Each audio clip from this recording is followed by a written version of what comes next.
Coffee and Cream on Hail Varsity Radio with Andrew Rogers and Damon Benning. The pitch. Donovan swings it. It's a high fly ball. Let's hit the deep right. It might go. It's a gunner. Brendan Donovan muscles up for home run number 7. A 3-run homer in the 5th inning. And the Cardinals have inched their way right back in this one, haven't they? Ended yesterday. Here's a smash fair inside third down the line. Going to be an extra base knock for Suzuki. Tachman comes in to score. Cubs lead 8-0. Deal one on the ground, up the middle, past the dive of Christian Moore and into center. Eddie Park scores, and it's 3-0 Stanford in the third. 2-1 the count on Hunter Ensley. Matthews deals. Breaking ball pulled to left at Alberto Rios, who circles. Denton tags. Rios fires. The tag. Not in time. Tennessee's on the board. Fastball right back up the middle. That gets through. Here comes Hawk. Bennett breaks on. The throw comes in. They get 1 run on a Wilkin RBI. It's now 2-1. And that was smashed. 1-2. Got one to hit. He puts it into left field. Corona did not get a good jump, but he's winding in, and he will score. RBI for Bennett lead. It's 3-2 Wake Forest.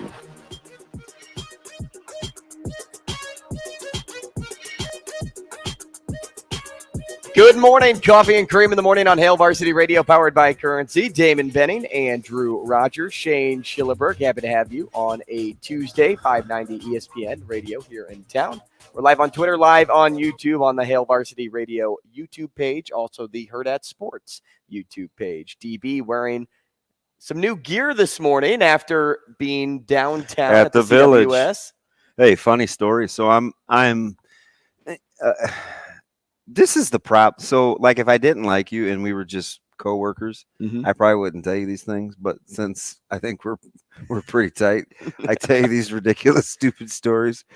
So your boy like pulls up. He's in Lot D, like it's old familiar stomping grounds, right? And I'm strolling, and I do the whole pretend phone thing, because I'm walking through A bunch of people, you don't want to get stopped. And I didn't give Did you really do the pretend thing? Yeah. Like, I got it done. Can I get the conversation? Like, who are you talking to? Nobody.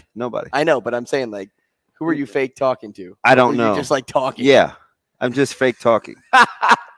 Okay, go ahead. So I got the thing on, silent because about 6 years ago it happened to me where I had it on ring. But anyway, so I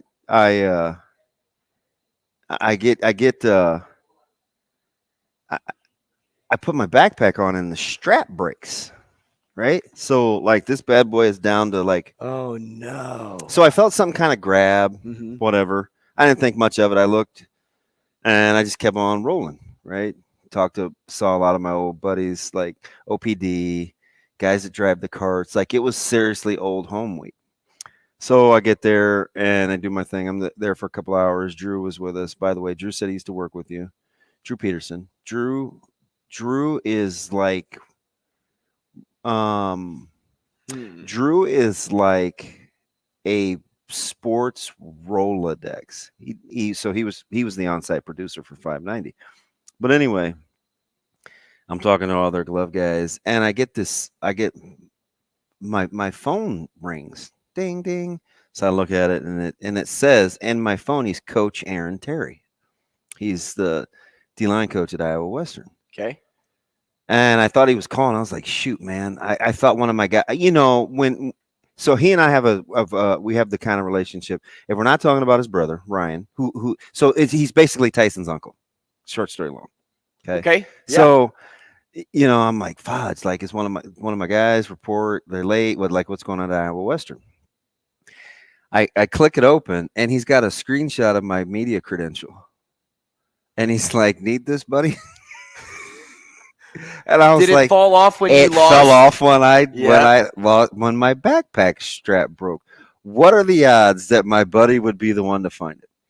So in about the span of 4 minutes, he must have told his circle because I coached his nephew, Colin at North. Right. Colin was like, "Do you need this, buddy?" 2 seconds later, Ryan sends me a text and he goes, "You still aren't better than this, man?" I go, "Man, I'm a child. Like, I need babysitting." So he must have hit the family crew, man. And then you got mixed in with a group text. Yeah, and here so they all come. I'm like, the floodgates are open. And if you know the Terrys, they go They don't hold back. They go all in, man. So I was like, damn, man, I can't believe I dropped that thing. It was a good thing I didn't need to be anywhere after the LSU Wade game, but so now I got to go meet him today. And he only lives like 10 minutes from the bridge. Okay. What? When did they text you? Like right away? So AT texted me. I hadn't started the remote, so probably 3:45. And you got downtown when? I got it downtown. 3:30. Okay. So he found it right away. So they just didn't walk it over to where you were? So he was leaving. Got it. He had gone to the first game. Let me see the first time he texted. But still, if I would have texted you, I guess you didn't text him back. That's why. Okay. So he texted at 3:57. Okay. Like Magnum. So that thing was sitting on the ground for about 20 minutes. Probably 15, 20 minutes. Man. What I mean, what are you going to do? Like, be me? The picture's ugly. Big old round face with a guy smiling. We're in Summit Media. Nobody wants that thing. Somebody walking through the media. the media. It's just funny. You don't look like that. It's funny how, like, that's the last family you want to give ammo to. Like, because they go hard. Yeah. So when Colin, a normal person would just be like, "Hey, man, I found your media badge." Yeah, man, cool. But I was glad it was Aaron, right? Responsible, super good, and he's a monster. Like, he's a big, cock-strong dude. So it's not any of us got one of these voices. It's just like he's significantly younger than me, though. So, and I just seen him at the recruiting deal for the Metro because Iowa Western flipping crushes it, but and then now I got to get my buddy. They were looking for a couple of oral tank shirts, but Joshua doesn't. I hate. Should I call Joshua or Josh? I feel like he's old enough to call Josh. He may like Joshua. My man JB, another JB. You went from Joshua to let's just nickname him. Well, yeah, but I have one JB. So I got JB and KC. Okay. That's how he is in my phone. And then, but he's not a Josh. He's another JO, but he's JB and KC. And he's triple B. He's 3 Bs in my phone. So when I wanted to text him, he kind of. Yeah, I kind of like that.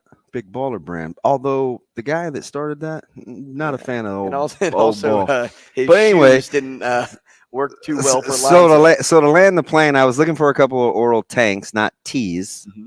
He's out of tanks, but he has tees.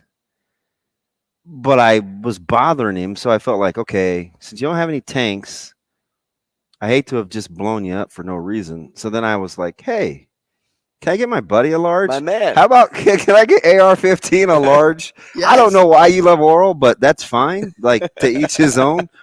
No, I'm totally kidding there. But, so yeah.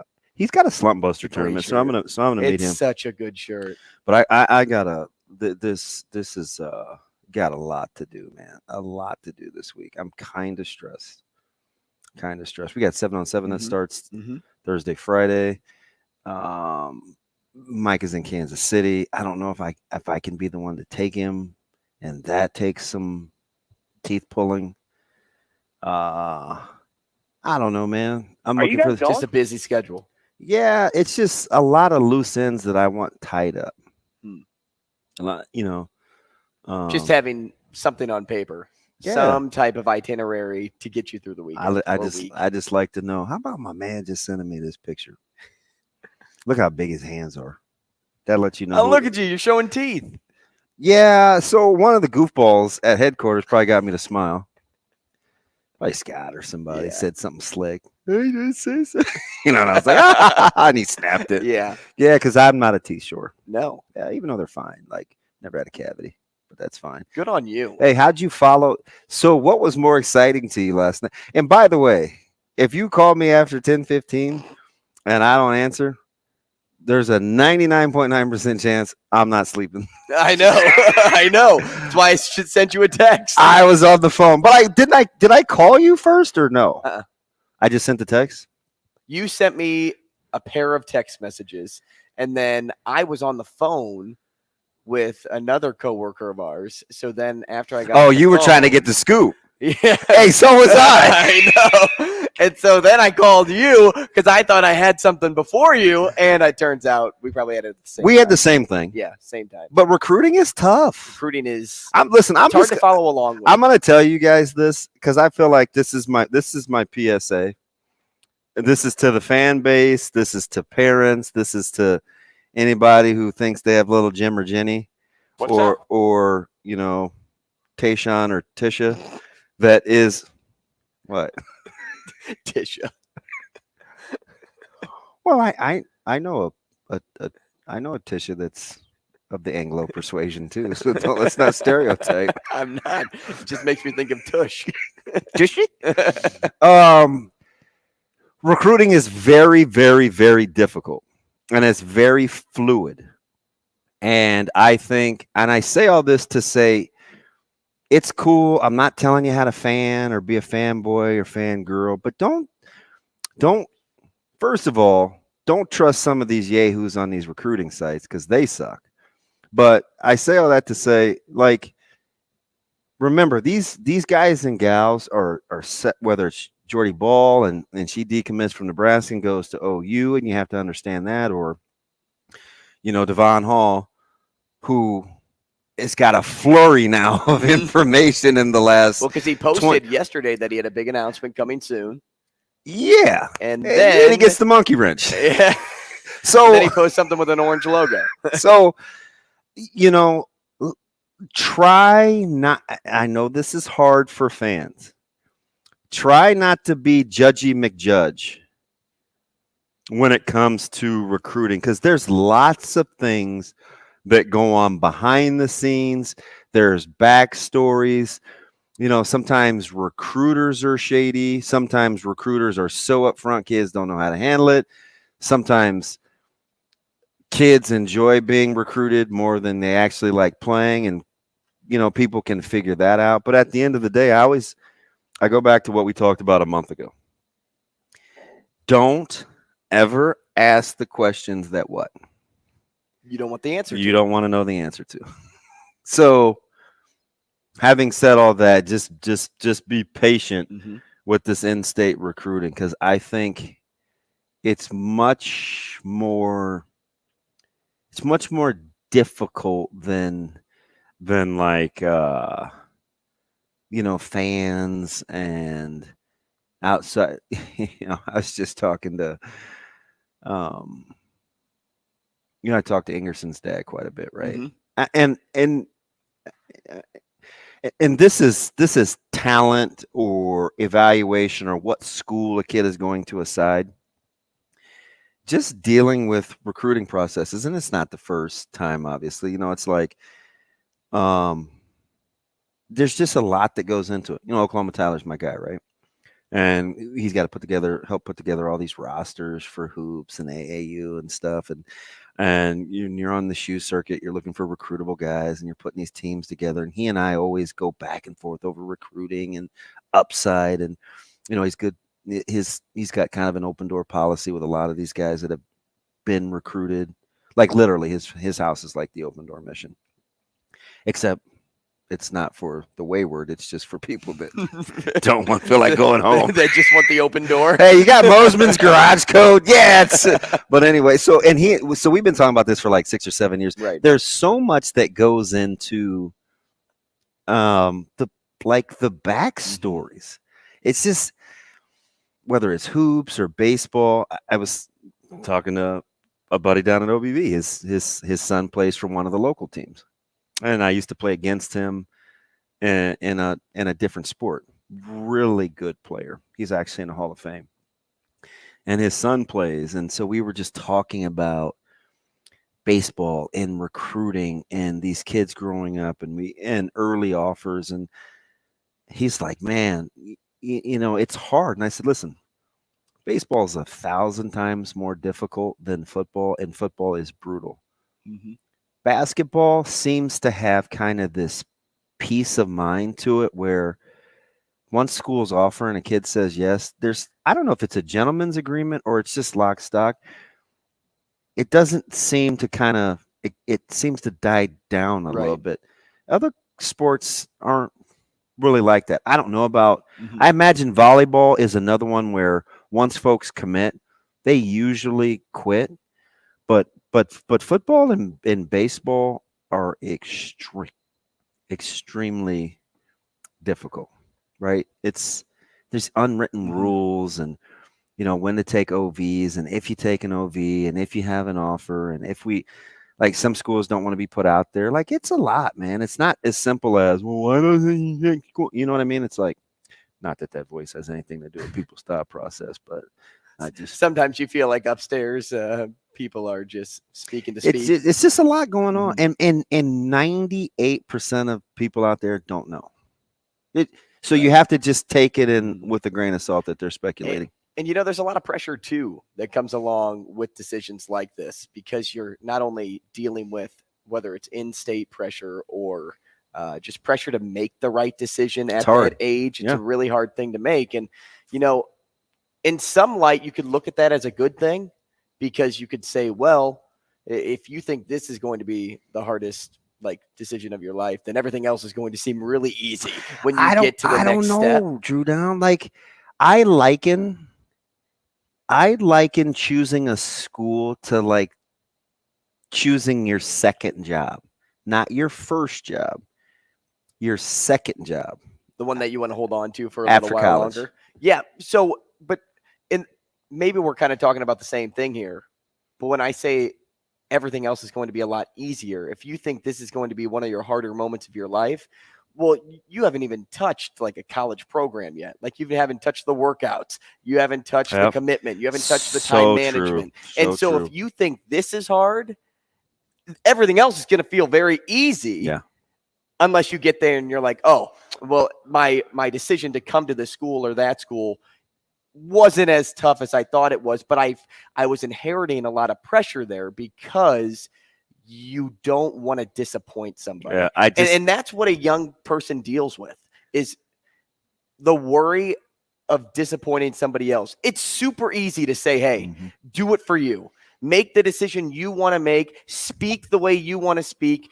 It's super easy to say that out loud, but when you put yourself in that person's shoes, are you really going to be the one to open your mouth? Are you really going to be the one that would be able to deal with the pressure that comes along with that situation? Listen, it is incredibly hard. You're 1,000% right. Now I'll tell you something. This isn't foolproof, but you see what coaches are starting to do now, especially with the transfer portal. They're much more inclined to take a look at the family dynamics in those relationships to kind of give them a guide, a baseline. They don't operate independently of that anymore and just look at talent because there are so many other things that go into this deal. And I don't begrudge them. Again, it's not lock stock. Take a look at what the relationship is like with grandma and grandpa or whoever the caregiver is, mom or mom and dad or dad or whatever, because good recruiters understand those dynamics. Some recruit with such prowess that they can afford to make some mistakes and you just reload. But those schools are few and far between. Even Harbaugh tells a great story how they had to get it right. And he learned a lot by talking to Brady Hoke. This is a weird analogy, but Brady Hoke was a grinder, a blue-collar guy. He was a D-line guy that got the head job and didn't always enjoy or was enamored by coaching 4 and 5 stars because they didn't fit his temperament. They didn't, and he didn't change quick enough to get out of that, where Coach Harbaugh got into some flash and dash and was looking at OCs and swapping out quarterbacks and then said, hey, you know what? We're going to do it this way. We're going to run whatever his DNA was what they went with. And so they started to have some success. Like, I think at the end of the day, in the land of playing, I go back to the conversations we've been having the last day or two about Coach ruling these offers. I just think, and there was another one last night. We'll have to Another talk. I'll do. Yeah. Oh yeah. Mm-hmm. So I think we have to go back at least early on, you guys and gals. And it's a dirty word, but it's a very good word. I think you have to get back to the culture building. I told the story, and Coach Frost was honest. And I know it's popular to only say bad things about him, but it's not. Not everything he said or did was negative. And he said, he's like, DB, man, I made some mistakes recruiting. Like, I wish I could go back and get that. Now I got to go back and settle the culture. And then I would give the scrambled eggs reference of starting to set a culture and your eggs just aren't quite ready. They're still a little runny. Right. So whatever you put in there, that they're going to develop that taste. Right. That's what was happening. And so I just don't think this staff wants to make that mistake. And I just think there's some early staying power that will yield dividends. I just had a coach tell me this morning. He said, listen, don't take this the wrong way. We have better players than you. You have a better culture. And I was thinking to myself, I'm not offended by that. At first, did you want to be offended? Nope. When he first said, nope, we have better players than you? Nope. Did you want to be like, swear to goodness. I don't know, man. Swear to goodness. You didn't want to question it at all? Mm-mm. There's a couple of these teams, man. If we had their roster, and our roster's good, it's really good. Hear my heart. We'd beat them. That's just how I feel. Right? Like, give us your players. Right. Yeah. You know what I mean? Mm-hmm. And it's not just like people think WS. I saw Vermos leaving the village yesterday. He was working next door. And good on him for working too, man. Nudge, nudge, wink, wink to my own household. Good on Cade working. I just looked at his frame and kind of his aggressiveness and how he likes to play. I'm like, you know what, man? I'd play with you. You know what I mean? Like, I I would take Miller North's roster. It's a good roster. They got good, tough O-line. They got good, filthy D-line. Right? They have good skill guys. There's a lot of teams like that. Think I wouldn't take Elk South's roster? I would.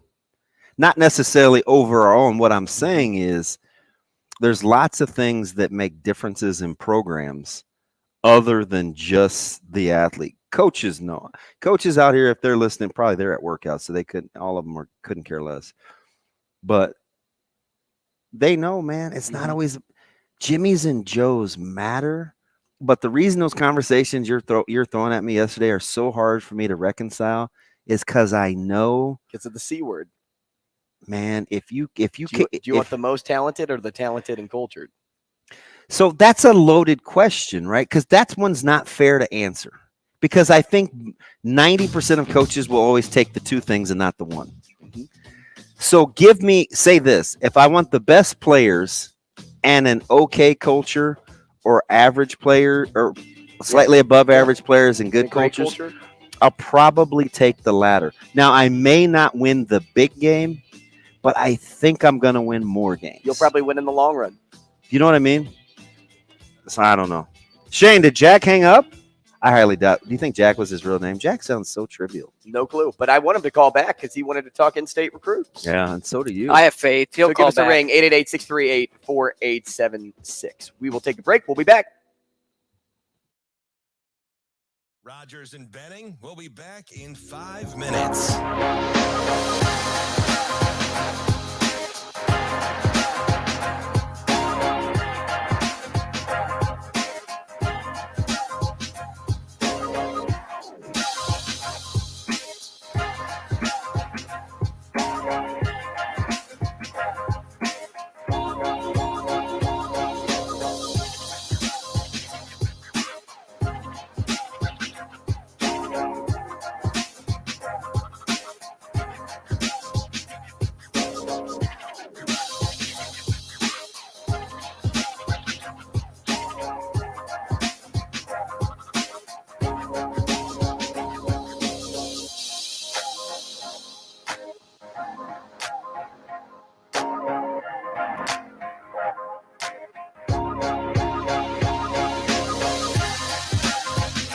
Rogers and Benning will be back in 4 minutes.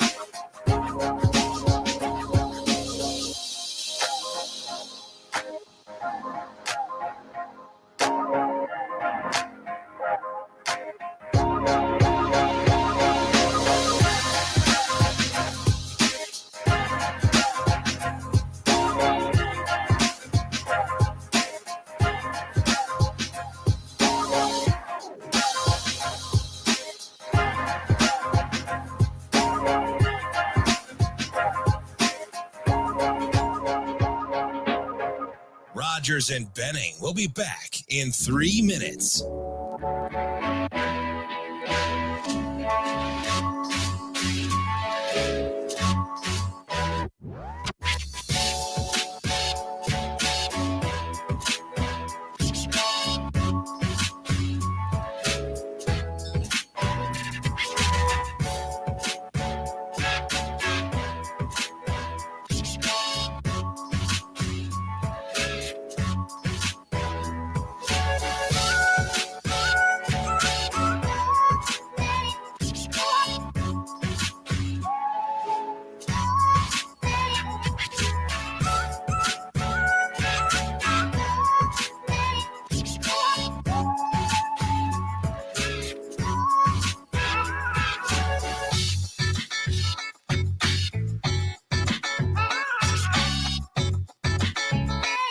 Rogers and Benning will be back in 2 minutes.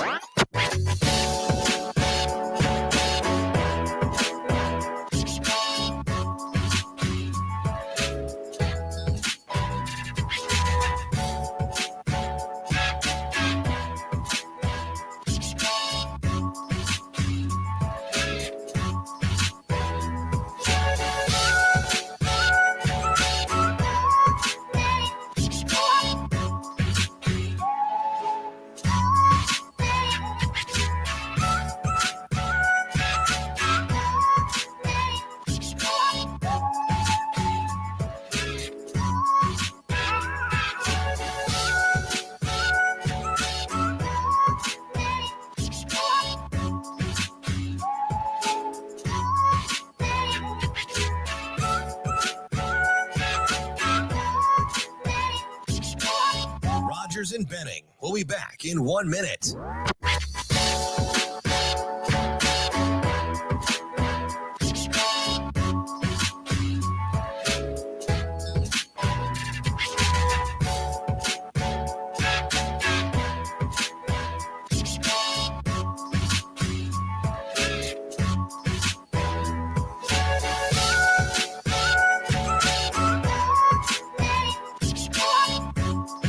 Rogers and Benning will be back in 30 seconds.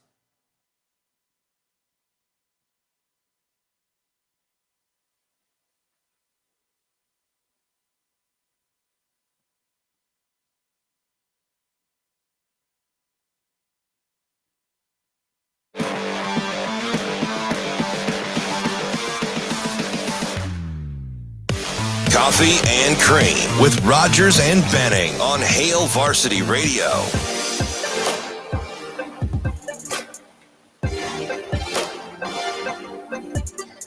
Hey, welcome back to the show. 888-638. Hey, thanks for having me. What I do. Oh, no, it just sounded so joyful. Always joyful to come back with DB. To my left. Dude, it's overrated. To come back with you? Dude, I tell that to people all the time. Oh, I'm so happy. I was walking. You underestimate yourself. I was walking to my truck yesterday, and I saw our friend, CWS Kelly. Did you stop? And she's like, "Oh, you sent me Andrew over here by himself. Poor guy was probably scared to death." I said, "Oh, I made him afraid. I made him very afraid." No way. I took a photo with Kelly. Bro, she was just tearing down. At what time? It's late. After 6. And then she's setting back up probably right now? Nope. She said she has to work today. Oh, people that tailgate work? She nudge, wink, wink. She may be getting a new job. Ooh. Yeah, man, she's important. She needed fingerprints. That's how you know you're big time. Whoa. Yeah. I needed fingerprints when I was a camp counselor. She said they had That was a over very big time. 100 and some odd people that were partaking in her jambalaya. And a lot of them were LSU team because she knows the team really well. So when I went to her tailgate, it was on my way out. Right, because it's in the media parking lot. I stopped, said hello, took a photo with her, and then she's telling me like all the food that they have, and like, oh, do you want a drink of yada yada? Well, she shows me Yada yada yada, Melina. yada yada. She shows me this big, Nice bullpen yesterday, only to be outdone by the Surrey Nationals. Yeah, well, we still won. I know. At least. That's good. Hey, listen, man, I'm happy for Moral you. victories. Yeah. She brought out this At least big you're not getting swept by container. the Giants. I don't know. We did get Zip swept by it, the Marty. Giants. Zip it, Marty. Marty. So she had this big container of seasoning, Uh-huh. and she's like, "Yeah, this huge seasoning's great. Like, it's going to be covered in the jambalaya tomorrow." And I'm like, "What do you think I asked her?"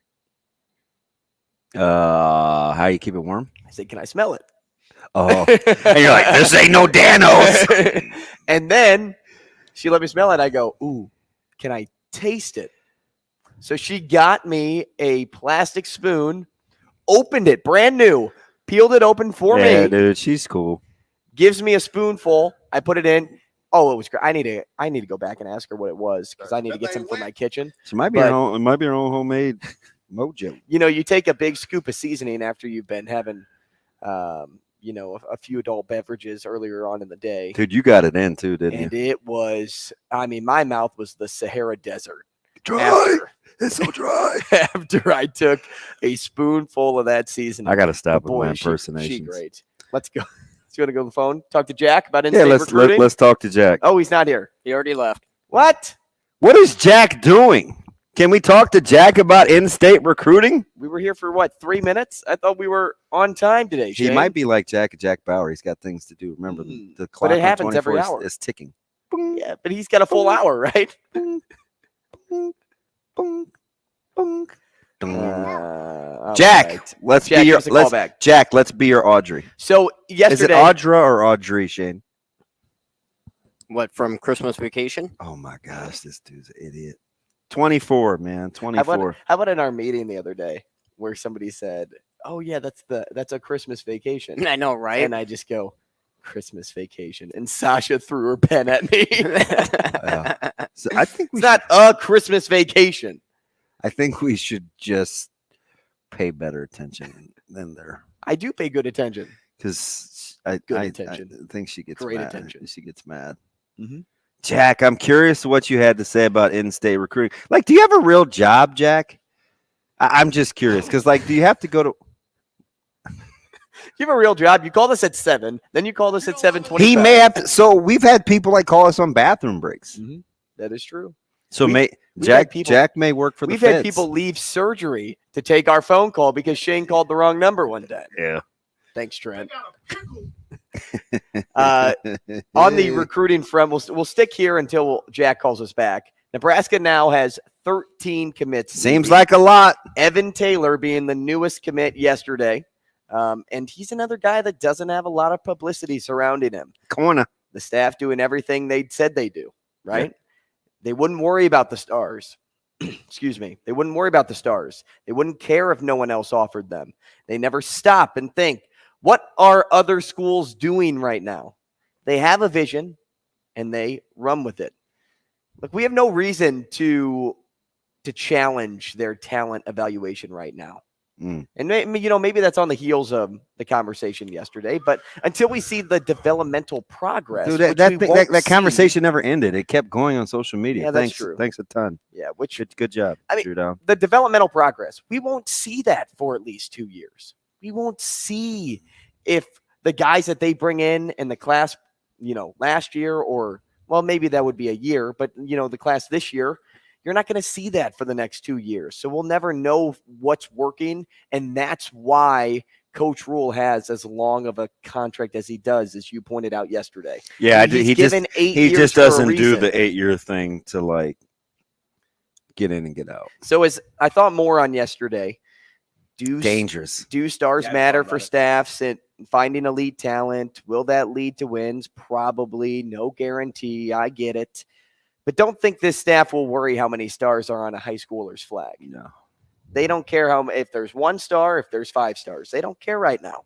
Right now, they're building that culture. And Matt Rule has been just fine in the past finding the right guys and the forgotten abouts. Well, I tell you what, if I don't know if we'll wait. Yeah, we'll wait 2 years. I think it's a safe. And I think it's important to establish that timeline.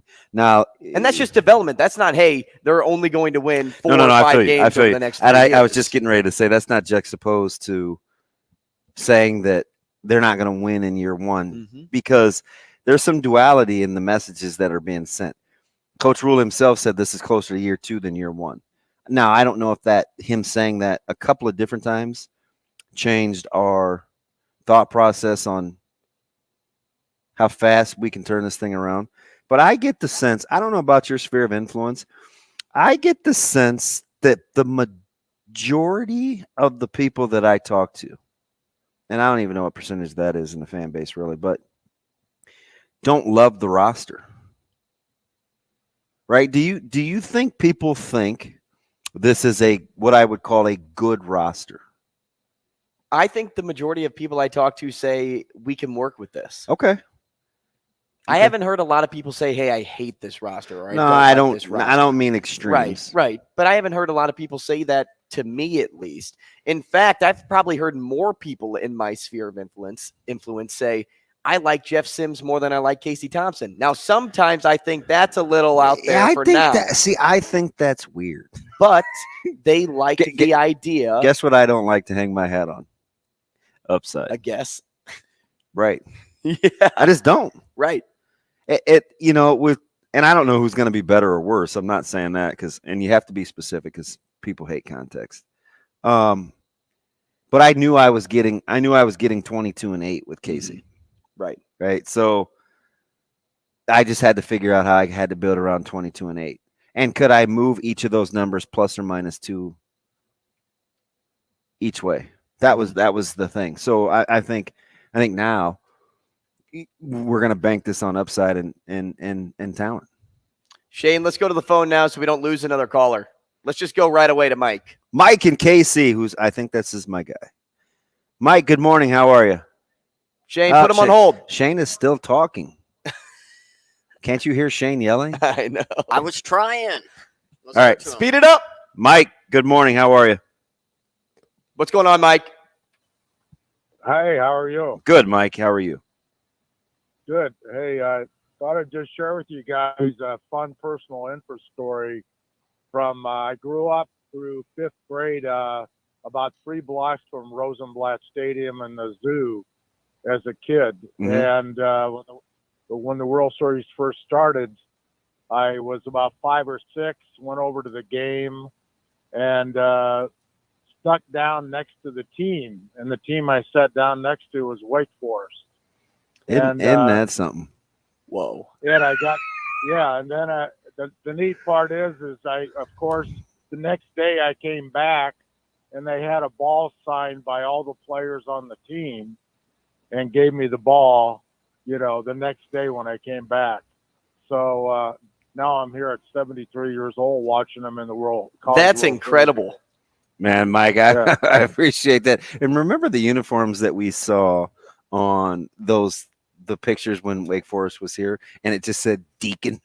Yes. Well, also their jerseys last night weren't very impressive. Oh, don't be that guy. Are you a uniform police guy? Did you see the Demon Deacon font?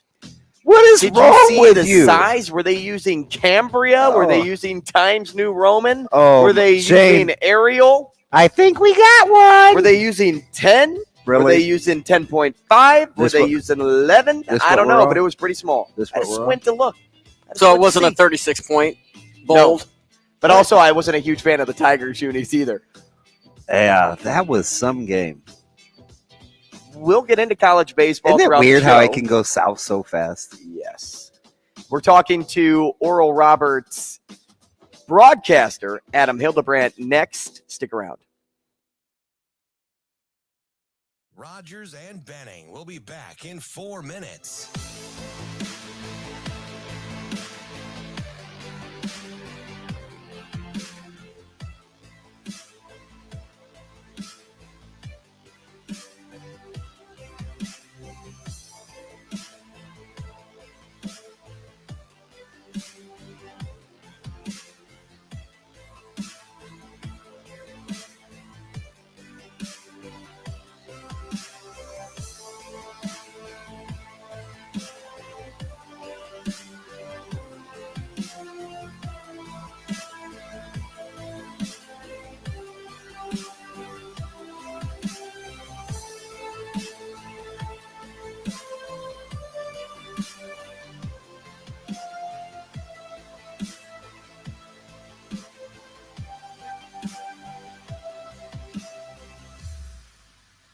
Rogers and Benning will be back in 3 minutes.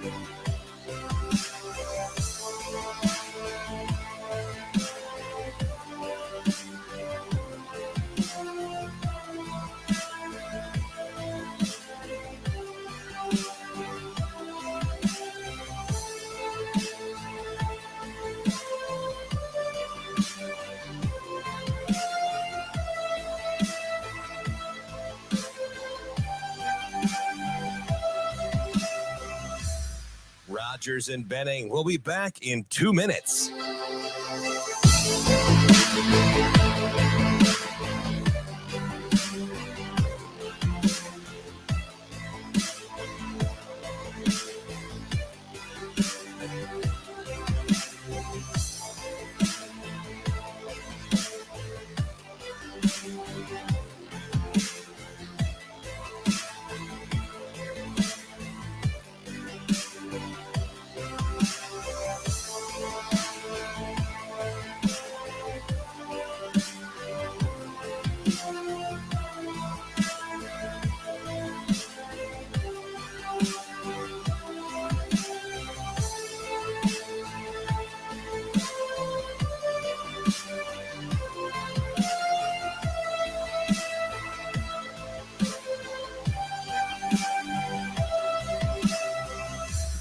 Rogers and Benning will be back in 1 minute.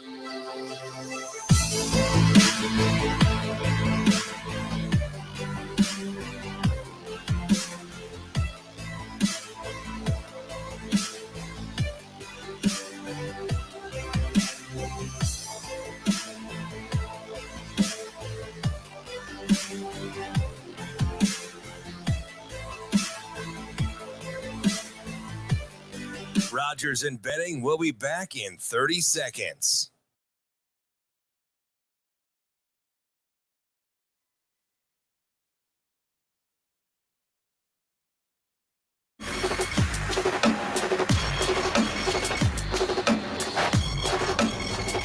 Coffee and Cream with Rogers and Benning on Hail Varsity Radio.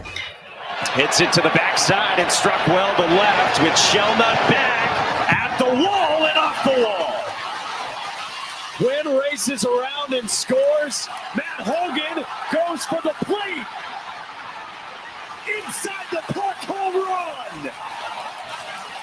It's a 2-run ball game.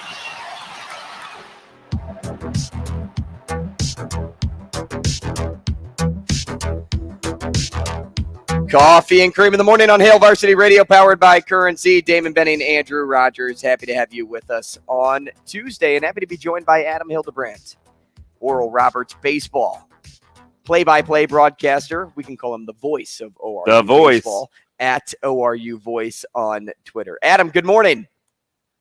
Good morning, guys. Thanks for having me. I appreciate the time. It's a busy one, right? I mean, it's like there's nothing going on except the fact that I think even in an opening round loss, I think people have figured out Oral Roberts is a really, really good baseball team, which is what you guys have said basically all season.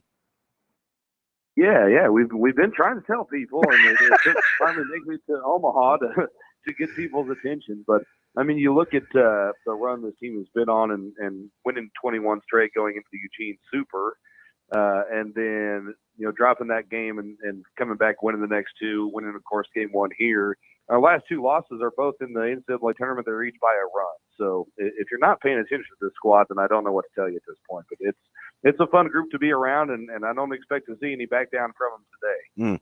Adam, you've been doing this job for nearly 7 years and have been a part of something really cool at ORU, not just on the baseball side of things, but the basketball side too, of things too. What moment ranks higher in your scrapbook? Was it when ORU made the NCAA tournament for men's basketball, or is it this College World Series trip? I think, boy, that's a really tough hair splitter there. The atmosphere around this one has been more fun because when we made the Sweet 16 run, we were in the bubble, or rather the team was in the bubble, and I was outside of the bubble.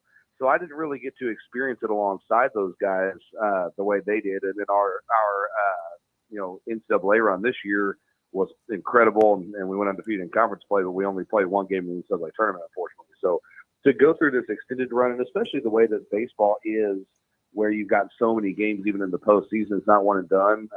This has been kind of more extended, so that's meant a lot over the course of these last few weeks. I mean, it's interesting. Coach Fulmer, we had him on last week, and obviously we cover the summit here, and so as our guys that cover the Mavs, we're familiar with Oral Roberts' prowess, and we were talking about kind of his ability to stay in the moment and getting this team to stay in the moment. How much of that is going to matter when you look at, if you go back and you check the box score, and I don't know if you do or don't, 11 hits, twice as many as Florida, 2 of 11 with runners in scoring position. Do you use that game at all as a teachable moment, or is this team built to stay right where they're at and worry about today? I think it's some of each, to be honest. They are definitely focused on today, and they know that you're going to have to do that in order to get the job done. At the same time, I think you can take some confidence from that game the other day, because I think ORU feels like it outplayed Florida. And left a lot out there, didn't it? Yeah. So I do think you can take some confidence from looking at that box score, but it's kind of like Matt Hogan said the other night. You take 5 minutes to kind of feel grumpy about it, and then you got to flush it and figure out how to move on. So, and they seemed that way at practice yesterday. They seemed pretty loose. They seemed ready to get back after it. Adam, stay right there with the culture of this team, because people watch on TV and the only descriptor they could come up with is Cinderella. And it's easy to say that because ORU's the 4 seed, opening eyes on college baseball's biggest stage. But for you, someone that's watched every game this year, someone that's been surrounding this team at every practice, what's the best way to describe this team? Is it grit? Is it hungry? Is it fearless? Give me your best descriptor of this team. Heart, I think, has been probably the best one-word description. For a couple of reasons. One, you see that, never say die type of attitude. But I saw guys after the win against TCU, hugging and things like that. And then I saw at practice yesterday, before they were getting into warm-ups, guys just giving extended hugs. Same things on the field after the loss the other day. And so I think that this team, pardon me, it really does love and play for each other. And when you have that at your disposal, it makes it easier to stay together in times like this where suddenly your back's against the wall. If you had to take a look at kind of the intangibles, right, the emotional pendulum, listen, TCU got away from them as well. They had their opportunities. When you kind of look at where teams are psychologically, fact or fiction that it matters, is it all about today, or would you think, based on the fact you guys did leave some stuff out there, that maybe there's a slight emotional advantage for Oral Roberts, or is this we just play ball? I'd like to think there's an emotional advantage for us, especially knowing that we already beat them a few days ago. And so I hope that plays into our favor.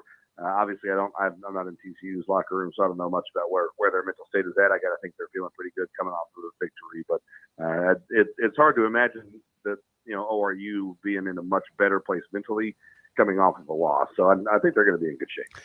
Is it X factor, bottom of the lineup, depth in the bullpen? Like what? Give me an X factor that you think we may be talking about here if Oral Roberts is to come out with a victory. I think our starter today, Brooks Fowler, is a big X factor. He's a guy who's got a splitter in his arsenal, which plays well in a ballpark like Charles Schwab.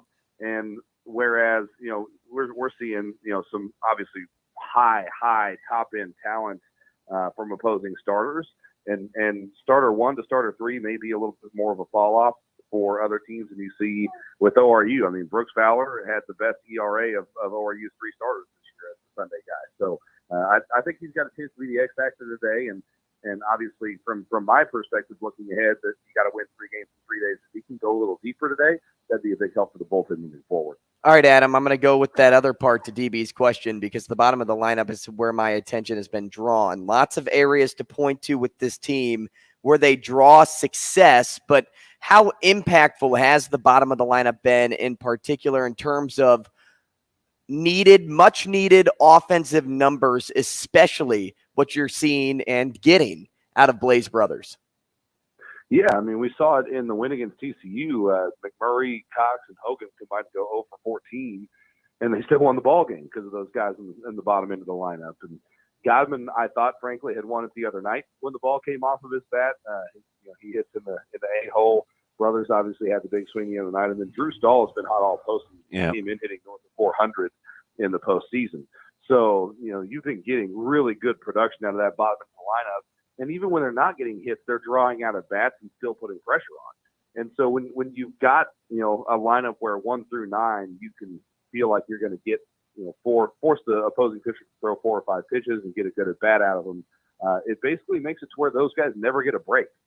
And that makes a big difference this time of year. Because if you're always throwing high pressure pitches, you're going to miss with some at some point. Adam, let me get you out of here on this, at least from me. My last question is, how much does Jonah need to return back to being who he was during this streak for you guys to get it going? Or is this just the type of team, man, next man up, we got you, you've been good all year?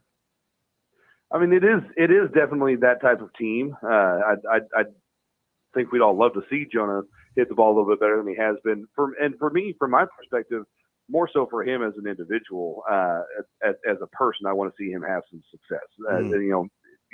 He's such a good kid. I'd hate to have him come in and feel like he left stuff on the table here at the College World Series, because you don't get many of these opportunities. So just for him as a person, I'd love to see him go out and have a good game today and start to get it rolling a little bit. But I do think this team does embody that mentality. But boy, it'd be helpful if he did, pick it back up a little bit.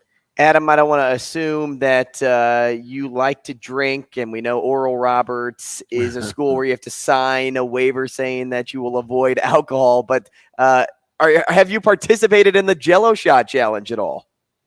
I have not, but I have been following along on social media to watch presumably other fan bases battle it out in the name of Oral Roberts has been interesting. Of course, I think it became pretty clear early on that LSU was going to run away with that by a significant margin. Right. But yeah, that has been an interesting aspect to watch over the course of this thing, just because obviously that is a little unique and new to the ORU contingent. Adam, we appreciate your time this morning. Thanks so much. Enjoy the game today and have a great call. Yeah, thanks for having me, fellas. Looking forward to it. Thanks, Adam. Adam Hildebrandt, voice of ORU Baseball at ORU Voice on Twitter. 21,000 Jell-O shots, and it's Monday, or it's Tuesday now, Monday. How about Mr. Raisin Canes? Yeah, what do you need? Donate? Was it $24,000 of Jell-O shots? He bought 6,000 Jell-O shots. But I think that equates to 24,000. Are they $4? It's $5. Are they $5 a piece? But I've seen anywhere from 6,000 to 9,500. I mean, you're saying right there, are they $4? Are they $5? I don't think anybody really knows. No, they know, because they know what they pay for. We just don't know. I mean, you know what you go in there. But I've seen it on Twitter, like 18 different numbers. Yeah. I saw some things at Costco. I ran there Saturday. Did you know that you could buy pre-made Jello shots? Mhm. I don't know who would, but like, Right.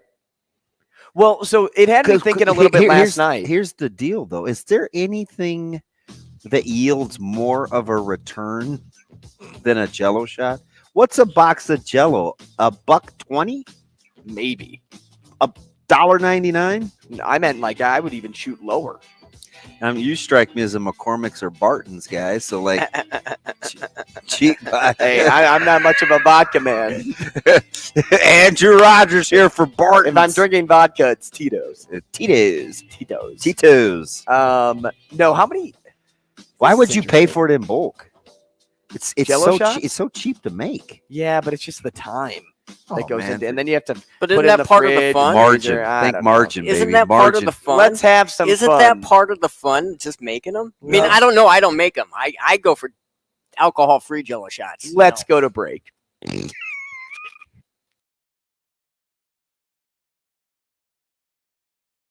Rogers and Benning will be back in 4 minutes.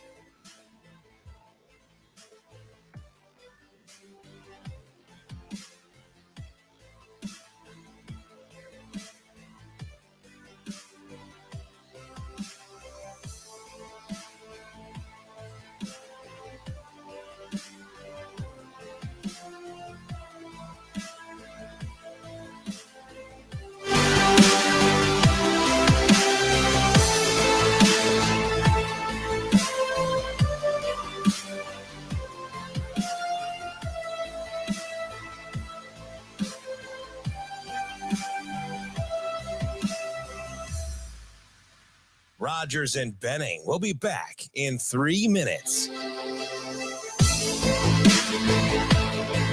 The smile before the at-bat.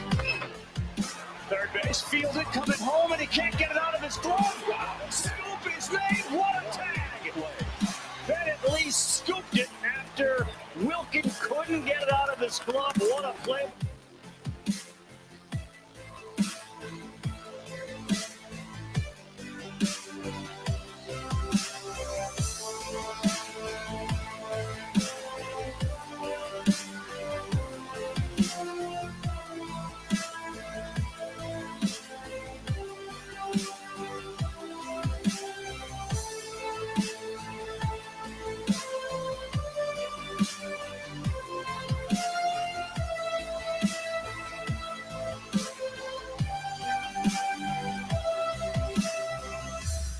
Rogers and Benning will be back in 2 minutes.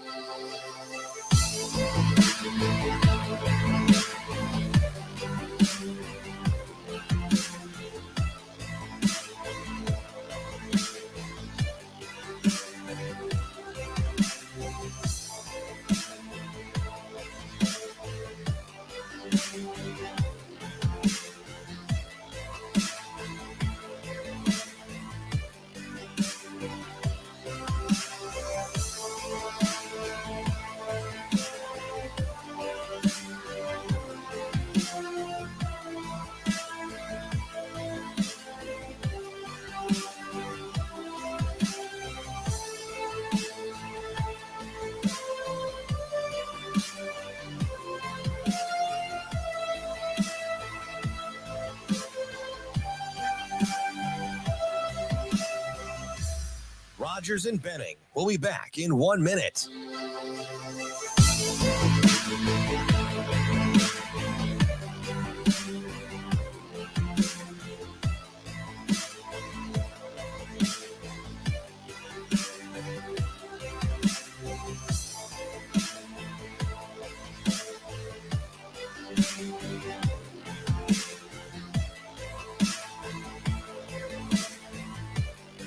Rogers and Benning will be back in 30 seconds.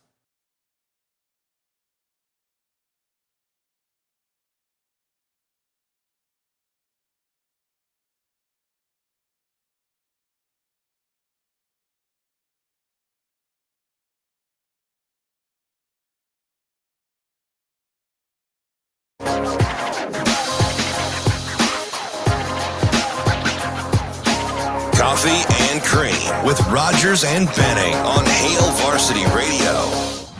Time now for the Sports Six-Pack on Coffee and Cream with Andrew Rogers and Damon Benning. Presented by Zipline Brewing Company, makers of Dear Old Nebraska Brew, the official beer of Nebraska alumni. Sports Six-Pack time on Coffee and Cream. You should check out the downtown Omaha tap room if you are making your way to the CWS. Zipline Brewing's Omaha tap room is right next to the Chuck, just a block from CHI, embedded between Slowdown and Film Streams. Zipline's Omaha tap room, designed to quench your thirst for action. Pouring fresh pints directly from their iconic shipping container, and they promise to keep up with the fast pace of your busy lifestyle. Just give them a look, peek through the door. They'll have the games on too. Peek through the door, huh? Peek through the door. They also have a little patio area. Maybe you want to sit outside, patio, get some rays, watch the game on your phone because you don't want to pay the money to get into the Chuck. I don't know, but you should go check out Zipline. So the lines late in that place are unbelievable. They either got to start earlier or move faster.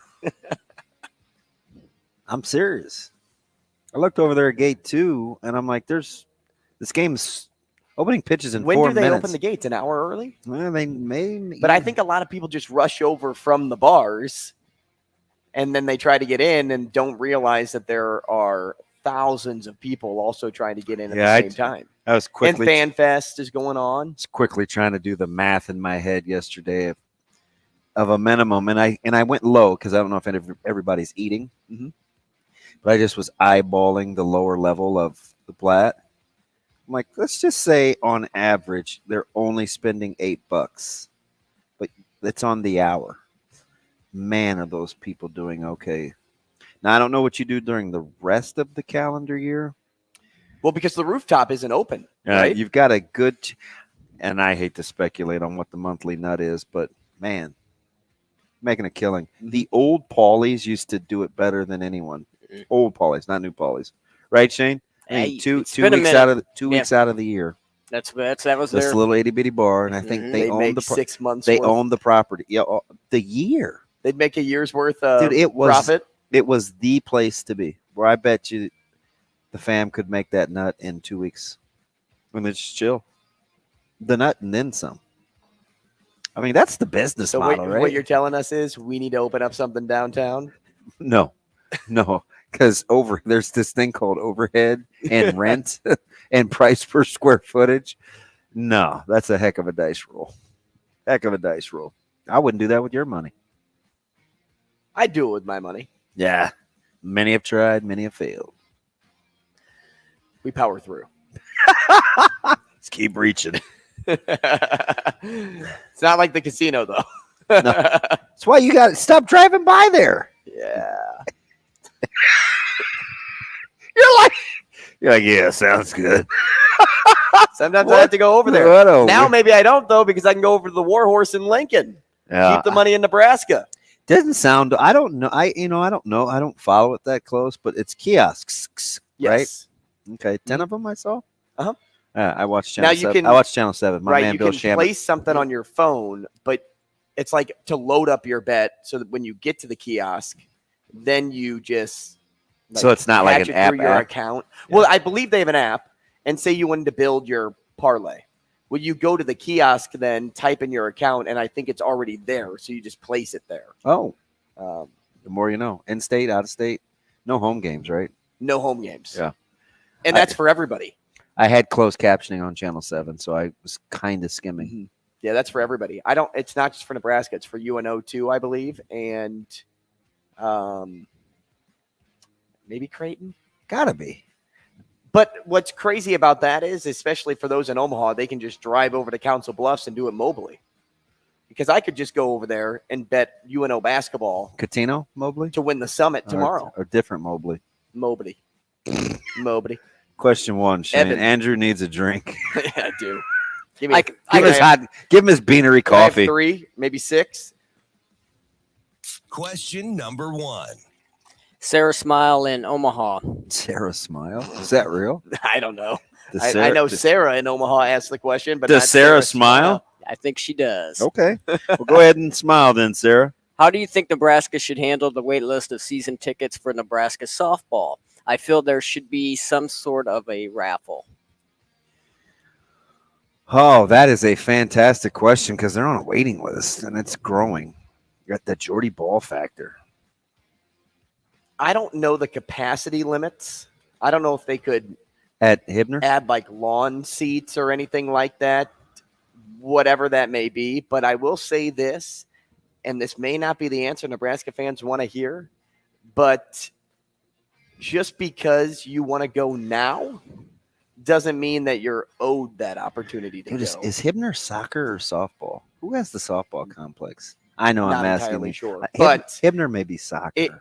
If that makes sense, right? Because if I was a season ticket holder for softball the years before, I've been a season ticket holder for 5 years now. That shouldn't mean just because now that Jordy Ball is here that everybody else deserves to be one. So I don't know if a raffle's like the way to do it. I don't know if it's, hey, whoever got here first is the way to do it either. But I will say this. You're not owed season tickets. So bowling. So what's the waiting list up to? 2,500. Yeah, it's high. So I think bowling is the stadium. I think it only holds 24 or 25.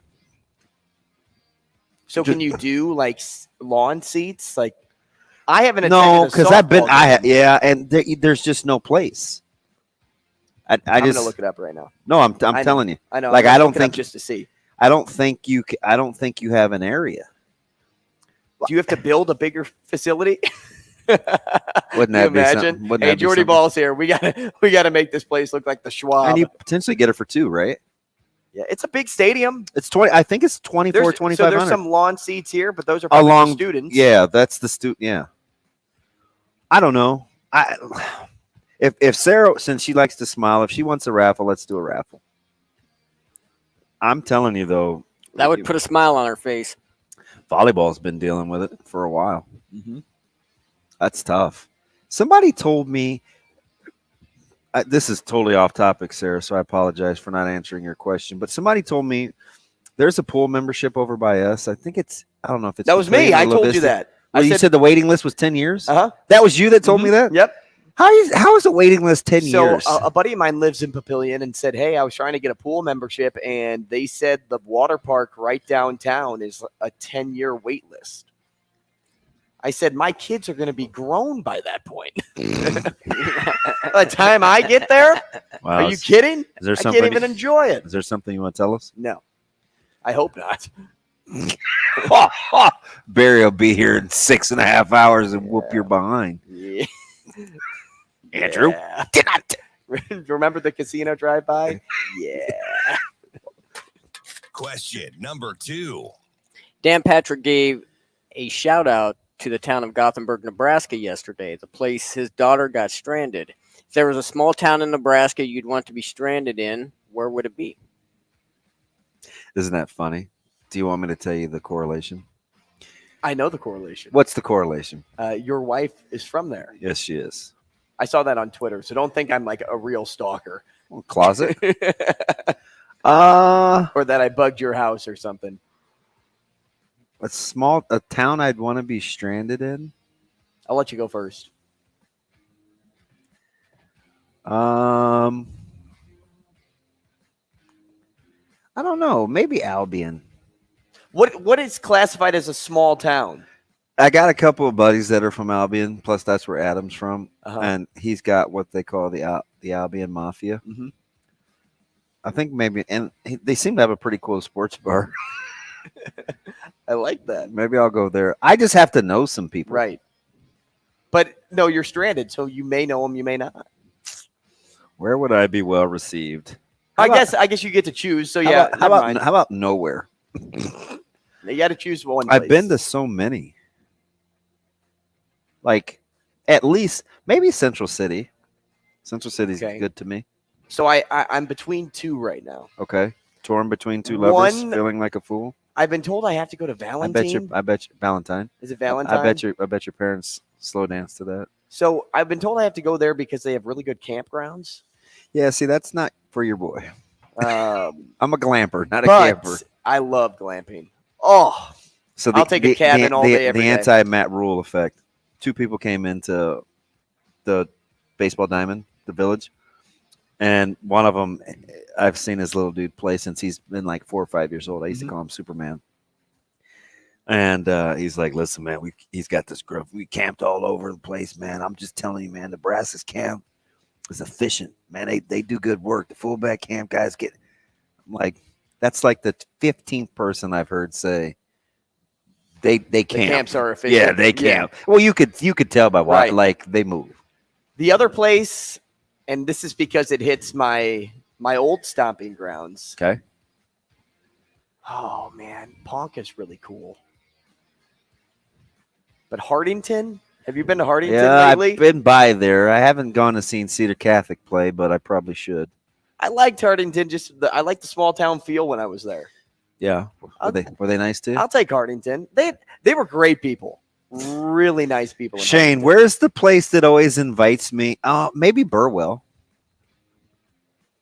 The people in Burwell seem to be nice to DB. Right. See, the reason I asked what classifies a small town too is because they're all small towns. But like, is Norfolk a small town? Kinda. Like, well, if it is, I wouldn't say like Grand Island, okay, or Kearney. You know, like I wouldn't pick them. That's too easy. All right, Shane. Question number 3. Dylan and Lincoln. Yesterday, you both mentioned defense as the difference maker early on for Nebraska in games. What group in particular are you focused on, and who needs to have the most success first? Go slow, Shane. Do it again. Because I didn't really. Did we say difference makers? I feel like that's putting words in my mouth. Okay, read that again. Read that again. SES. Okay, so yesterday you both mentioned defense as the difference maker early on for Nebraska in games. What group in particular are you focused on, and who needs to have the most success first? So I think that's how the question got twisted. We said what needs to have success first to lead to overall team success, and we said defense. Matt Rule's focused on defense, and then we went into the 3-3-5. Okay, thank you for that. Position group wise, who needs to have it first? I'll say the linebackers, and the reason I say them is because I worry about who's getting sacks this year. The leaders in sacks last year aren't on the team anymore, so who's going to step up and be influential in that part of the game? I think DBs could be a close second, but I also know the trenches have been. I'm gonna take D-line. I was going to say I know the trenches have been. I'm gonna take D-line just because I think Knighton is a future coaching star, and if those guys can, I'm gonna say D-line. I won't eat up all the time, but I'll say D-line. And Knighton, I trust. Crack open another one, slow motion. Man. Well, all right. This isn't even no motion. Question number 4. Special. James and Papillion, fun scenario. Predict how many Gilla shots LSU will end up with. Closest wins. If DV wins, he gets to remove one breakfast payment from the person of his choosing. I'm down 2, right? Mm-hmm. If Andrew or Shane wins, why does it feel like I'm always gambling with you guys? They just add to their total. Thoughts? I think the I'm final. cool with that. I think the final total. I think you owe Shane 2. You only owe me 1. And I owe Shane 1. And Shane's off the hook because he keeps winning. So how about this?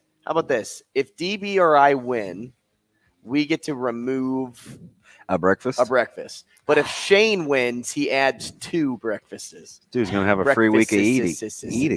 Yeah. We should just run over to Casey's and get it over with, Shane. I don't even like you like that. All right, Shane, what do you think the amount is going to be? I don't know. I mean, it's probably gone up 5,000 cents in the last hour. Okay, so add 5,000 to 21,000. Wait a minute. Did you say who's? Yeah, They've been open 24 hours a day, haven't they? No. It seems like it. They've got a crap load of Jello shots sold. My guess is they're not even open. They sold 10,000 yesterday. That's cool. Do you do all that? The Raising Cane's guy isn't coming back every day. Do you do all that in like 10 minutes? Well, maybe if the Raising Cane guy's there. But I tell you what, though, you're saying LSU? Closest to LSU, I'm going to say, I'll say 26-5. That's it? Yeah. Okay. Bro, they could only have one more game. They could. That's a good point. So that's a really good point. So it's not all the way. Great. I didn't say that. It's not all Jury, you will strike what you just heard. It's not all the way through the championship if they go all the way. Shane. I mean, I'm just closest asking. to the final total. You go. It's Shane, your thing. I've got the advantage. Excuse You guys me. are Hold betting against me. I believe get to go James last. and Papillion asked us. SES. I get to go last. Open those double doors, stick your head out, and let it close. I get to go last. On your head. And he stood up. What are you? I am not standing up. Sit your I'm little sitting ass down. down. No, we're seeing you on a booster seat right now. Look at this dude. He's He mad. stood on a stool. You mad? All right, I'm going to say I'm going to change my guess, by the way. I'm going to say Since you're over here stealing my thoughts. I said they were Not gonna the get first to 30. time that's happened. I said they were going to get to 30, so I'm going to say 32,000 flat. Okay. 20 AR-15 is 32K. And no Price is Right rules. SES? This is just closest to. What's the number right now? 21? Yeah, right around there. 21, Can you 289 do something for me? Yeah, good And it's song. one more game?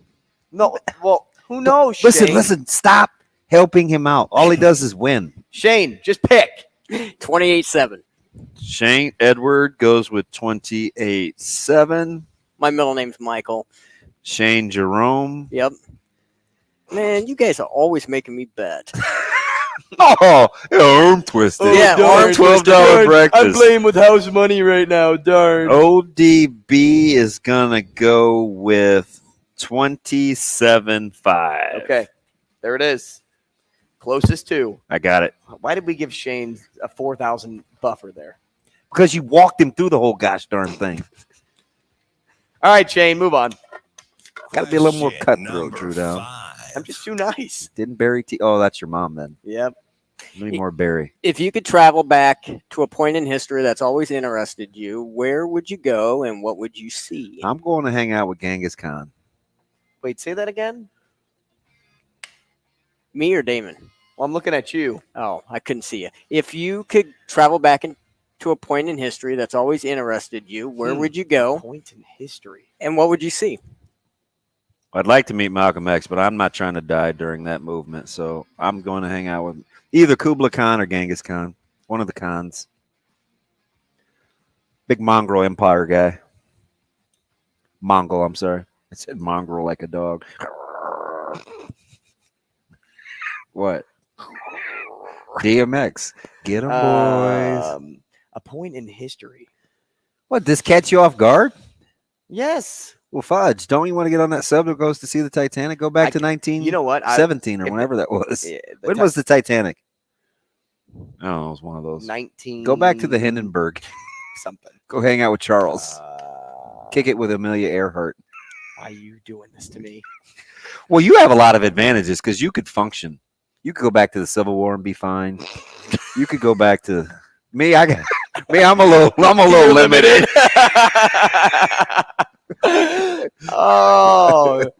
Oh man, that was good. That was really good, man. That was funny. But not. Although Kublai Khan would probably be like, "You don't look like me either, bro." Maybe I should go back to like Egypt. I could pass at least. Nah, I'm not trying to build pyramids though. What? Well, all you guys think I'm good for is labor. I don't want to do that either. Stop it. Stop it. Oh man.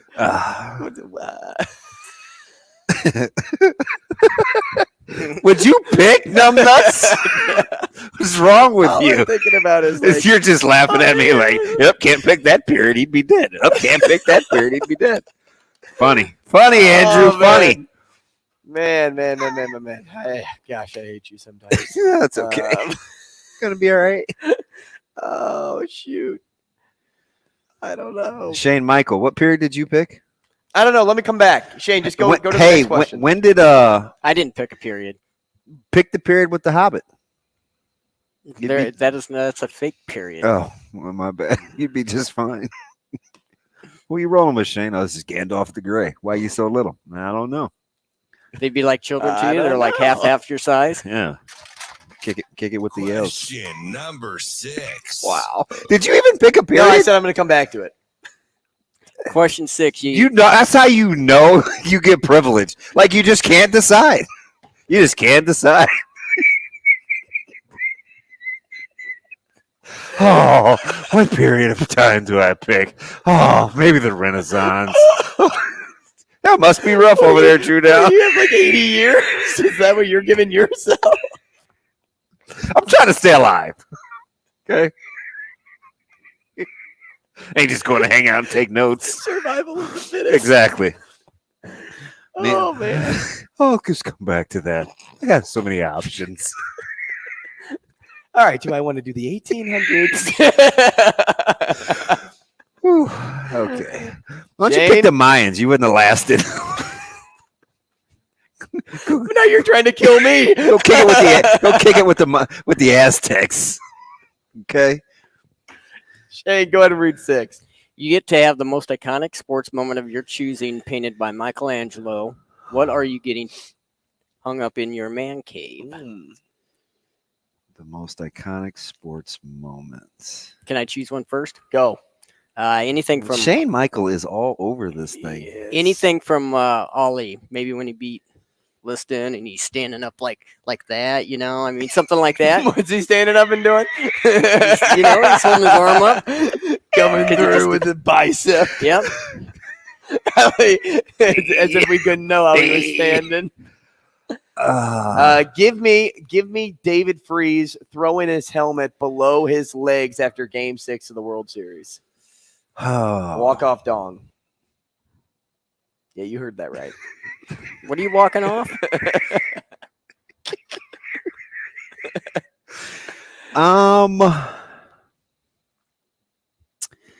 Iconic moments. I will go with. This all started with Sarah Smiles, by the way. She's in the doghouse.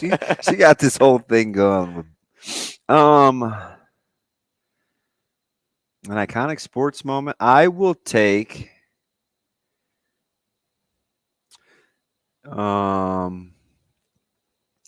There's an air high five. I'll see if I can find it of Lynn Swan high fiving Terry Bradshaw, like kind of a jump high five. It was so corny, but I would probably capture that moment. Or Jordan hitting the shot against Georgetown. Oh, that's a good one. Or I would take the catch. What catch? 49ers, Cowboys. Yeah, so that was on the NFL Network the other day. That final minute, Dallas actually had time to win that game. Yeah. People retell that story like that was it. The game was over. No, your boy got sack stripped. Which happens first, the strip or the sack? Danny White and San Francisco recovered the ball in like the 45. All right, Just not related to Randy, by the way. Just like got a period of time. This entire segment, I'm going to choose the Titanic because this was a sinking ship. Figures. More CNC after the break. Rogers and Benning will be back in 5 minutes.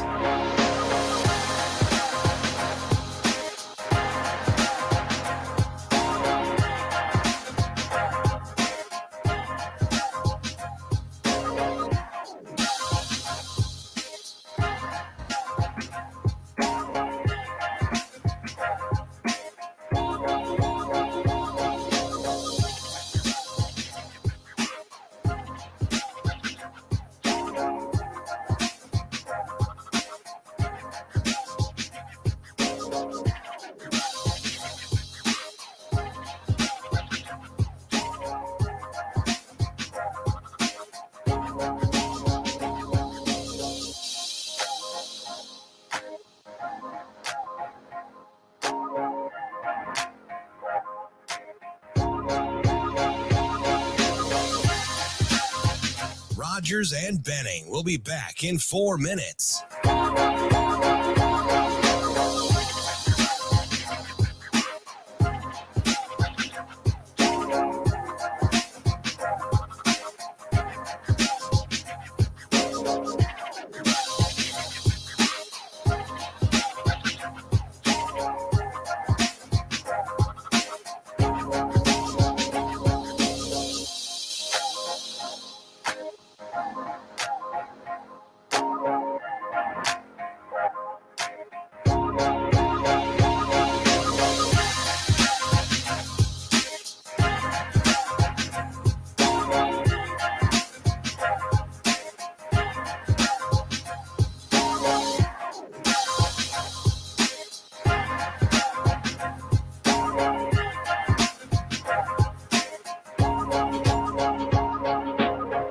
Rogers and Benning will be back in 3 minutes.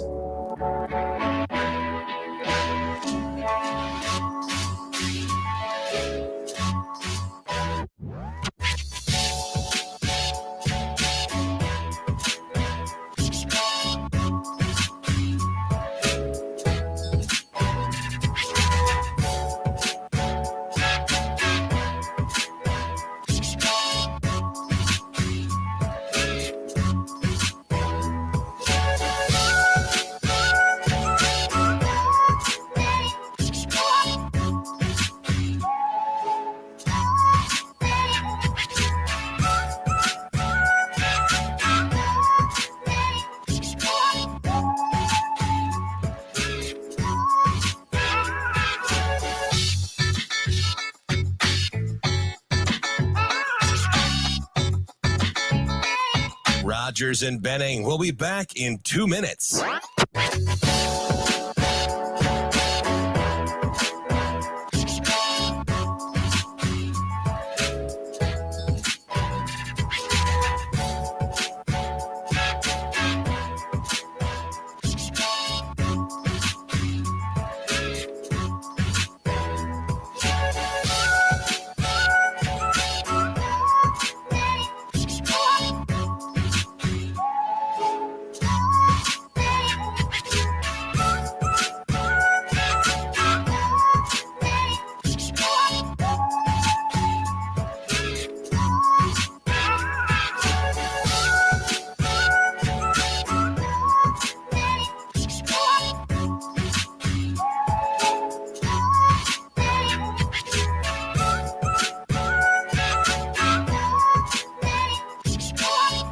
Rogers and Benning will be back in 1 minute.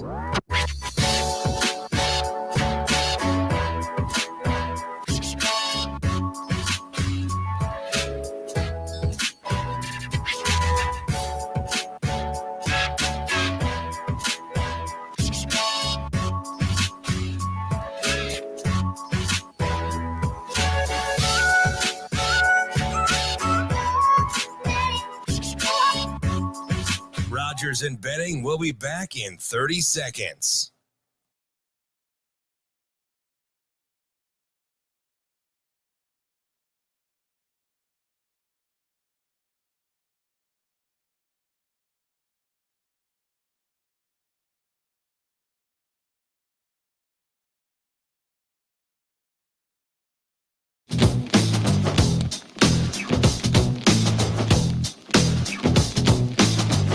Coffee and Cream with Rogers and Benning on Hail Varsity Radio.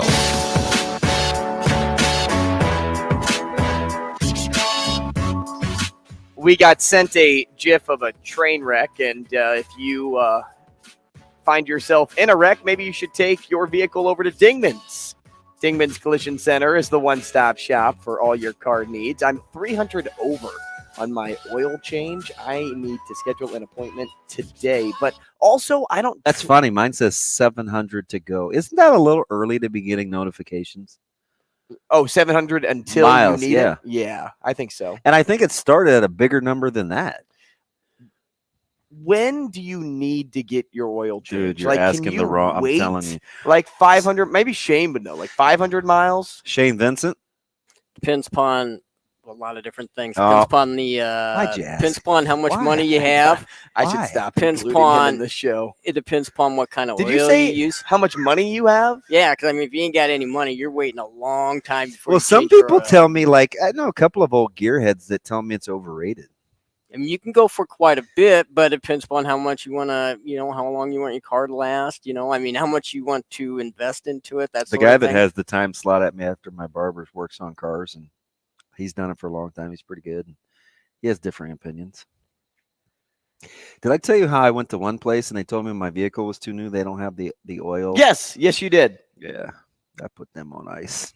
Yeah, that'll be the last time. But they I were drive cool. They into helped me out with a this lot of other garage. things. You use the full synthetic oil. I mean, you should be able to go longer. You use the 'Cause we're all about going longer, right? you It's use the total Portuguese. you use the cheaper oil. Synthetic. It's all synthetic, right? Do you know any natural oil? You use You use get one the you get out of the cheaper oil. ground. Yeah, Is that powering I your pumped vehicle? it myself. Yeah, you just hitting rigs or what? You Shane? use the cheaper oil that's already dirty when you get it, then it doesn't last as long. Wait a minute, like cooking oil? Like Like Pam? no, Like when the flour drips or what? Are you saying Pan or Pam? I'm not saying either one. I think I can help solve this Pam debacle. Dude, can I just shorten the whole thing to Vincent? Like, Yeah, or just to Digman's. Like, just go to Digman's. now we have now we have joysticks all over our I know. Twitter timeline. Yeah, I bring up the Titanic, and here we go. The So who started it? the Was that missing ship? Yeah. Uber driver Yeah, started I'm telling you, man. You gotta watch that guy. I mean, he's obviously picking recruits up in his car to take him to No, Nebraska. and- Just don't use that controller. And by the way, when you say submarine, like a miscible. Yeah, it's not a real sub. Yeah, like can you just paint a better picture? Because I'm like looking at the articles. I'm like, that's not a. It's like a I bobber. guess technically, giant by bobber. definition, you could call that a sub, but I'm not getting on that thing, For $250K, you're not spending that money. bro. That thing got swallowed by a megalodon. What? Those really exist? You think so? Here we go. Meg? Yes, Megs exist. Is Jason Statham fighting it off? Don't be a jerk. Okay. By the way, what you see what he does? Does he see? I mean, do you low key see what kind of person this guy Hey, is? you started it. Dude, you have more range than me. I'm limited to like a specific time period, and truth be told, maybe only like one specific continent. And even that's a crapshoot because I'm not one of them. Yeah. Yeah. Yep. What? You still didn't pick a time period. Yeah, I did. I said I picked a historical event, right? Wasn't that the question, Shane? A I point don't in know. history you travel back to. No, I did not pick a time Yeah. period. All right, I don't know if when the open comes and I end up being down a breakfast, I'm coming up with some kind of bet that I can make this up. Dude, I'm winning the British. I'm just telling you, especially now that Give me the early 1900s. yeah, you'd be fine. But why does that? Why does that That's where float your? that's where the Titanic was. I asked you that. You want to go through the Depression, Sure. First World War? Good baseball. Okay. Well, you honest Wagner guy? Was he in the 1800s? Was Otis? Wagner? It's not his name. Why? Why? Do you know him? Dude. You're driving me up the wall today. Oh, and we lost Jack. Honus Wagner, 1874. Stop when he saying was Honus. born. Honus Wagner. Yeah, you turn that pen around. You're about to stab me. Like, ugh. He played 21 seasons, and he started in 97. Yeah, well, he was a Pirate from 1900 to 1917. There we go. I get the Dude, Titanic I know and a my little time Wagner. periods. You what? You guess what I couldn't do? Play against Wagner. I couldn't play against a lot of those guys. You wouldn't get killed for it, so I would. It's difference. Get him. Hey man, I just want to play catch. Throw me the ball. You would have a catch. Throw me the ball. Can I just play catch? I'm sorry. You can't be here. We need to get checked out. Yeah. I kept telling, like, Ernie Davis couldn't even pick up bottles along the train tracks, and that was like in the that was 45 years removed. We're expressing it. What are you doing over here? Just picking up some bottles, man. Leave me alone. I watched that movie, My All-American, yesterday. And Pardon? My All-American. It was with that. Is it Steinbeck? Steinmark? I think it's Steinmark. Gloria? Freddie Steinmark, right? I got there. Dude, do I look like I would have any idea? I think you would. It's a football movie, and it's about Texas. And the state hates Texas. See how he does me, Shane? No, actually, Except for Matt Rule. Yeah, I was going to say, have you not met Dr. Elsa? We love Texas. That's right. It's a pipeline, man. No, I watched that movie yesterday, and when we were talking about recruiting to open the show, it had me thinking about the trials and tribulations that young Freddie Steinmark had to go through because of his size, but his work ethic stood out over. Who's Freddie Steinmark? He was a safety for Texas that had his leg amputated because he had bone cancer, and then he died a year later. So is this based on a true story? Yeah. Okay. It's like in the 50s. The more you know. And I was 48 and a half years old when I learned this Believe it or story. not, when they come out of the tunnel, they tap his not like, is it a shrine? Like, that doesn't sound right. Like his like tribute wall. I'm not familiar with Texas Longhorn history. But you know what I'm talking about? He was like a Longhorn? where they put like photos of him and they tap him on the way out. Was he good? He was a very, as far as I know, heady, like a smart, very, very good player, but he was always involved in every play. Like he was the hardest worker, first in the locker room, last to leave type of guy. Oh, yeah. Just a grinder. That's what he was. Yeah. Why are you looking at me like that? Because you could function in that time period, and all those attributes would still in fit. The 50s. So, can I ask what made you watch this movie? Yes. Is this from like 20? It's like in the 2015. Okay. You can ask. So go ahead. May I? Why did you watch this movie? So I was looking for a free movie to watch on Amazon, and I saw. What time was this? This was at 11 in the morning. Go to like do something. No, I left the show. Shane, what time did I get out of here? Like 11:30? And I was killing time until CWS.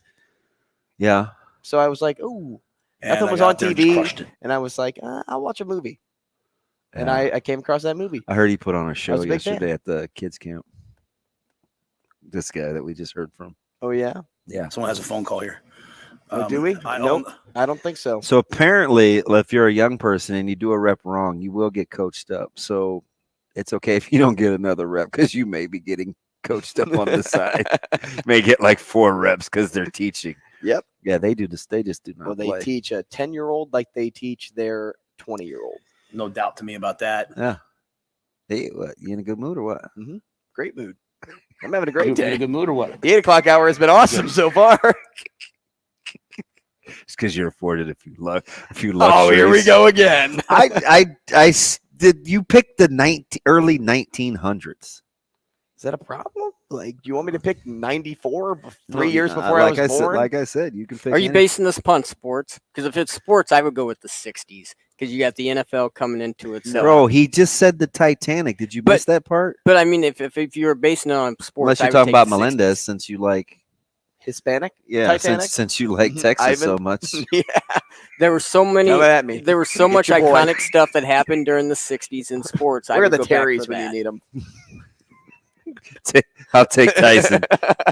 you can get Aaron. 60s? You think I'm going back to the 60s? For sports, absolutely. Not a chance. What, 70s? Still keep climbing. Still too soon. 70s, maybe. I mean, everybody I could see myself. You know what? I could see everybody was a little loose. Everybody was a little loosey goosey. Do you? Yeah, I could see myself in the 80s. Shane, what were we doing in the 80s? We were eating Nerds. Yes. And sticking ketchup packets on the wall. What else were we doing? Suffle cups were invented, so you could put ketchup in them. Oh, no way. That was an 80s invention. Yeah. Empire Strikes Back. Damn right, yes. Nerd. Wow. We'll take a break. Rogers and Benning will be back in 4 minutes.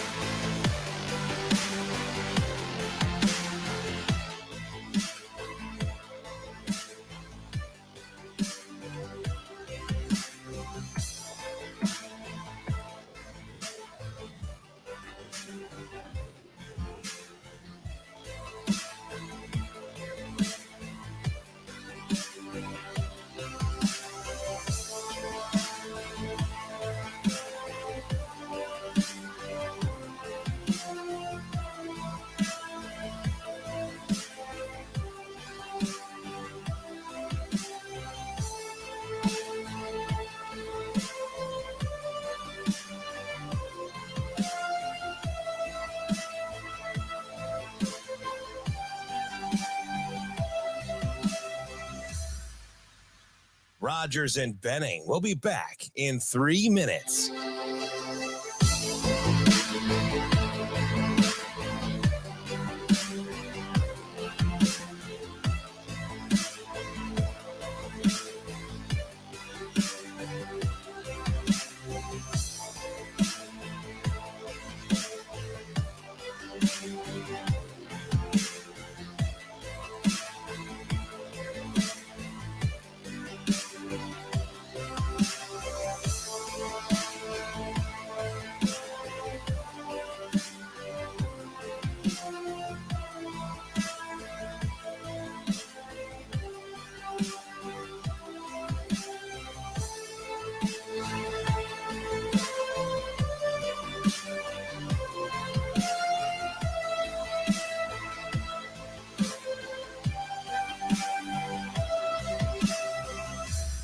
Rogers and Benning will be back in 2 minutes.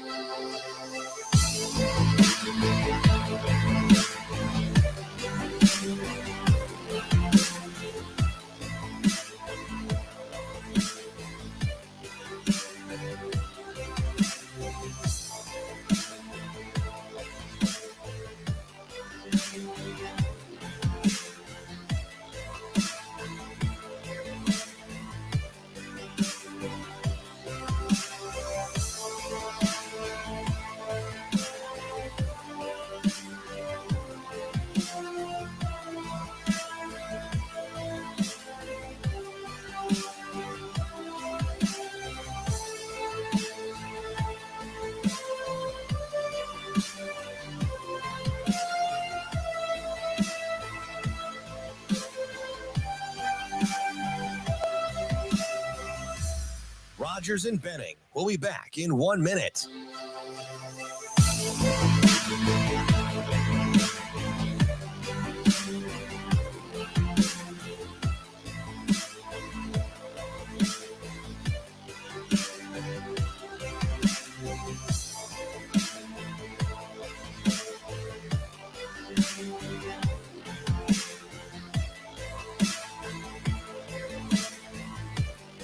Rogers and Benning will be back in 30 seconds.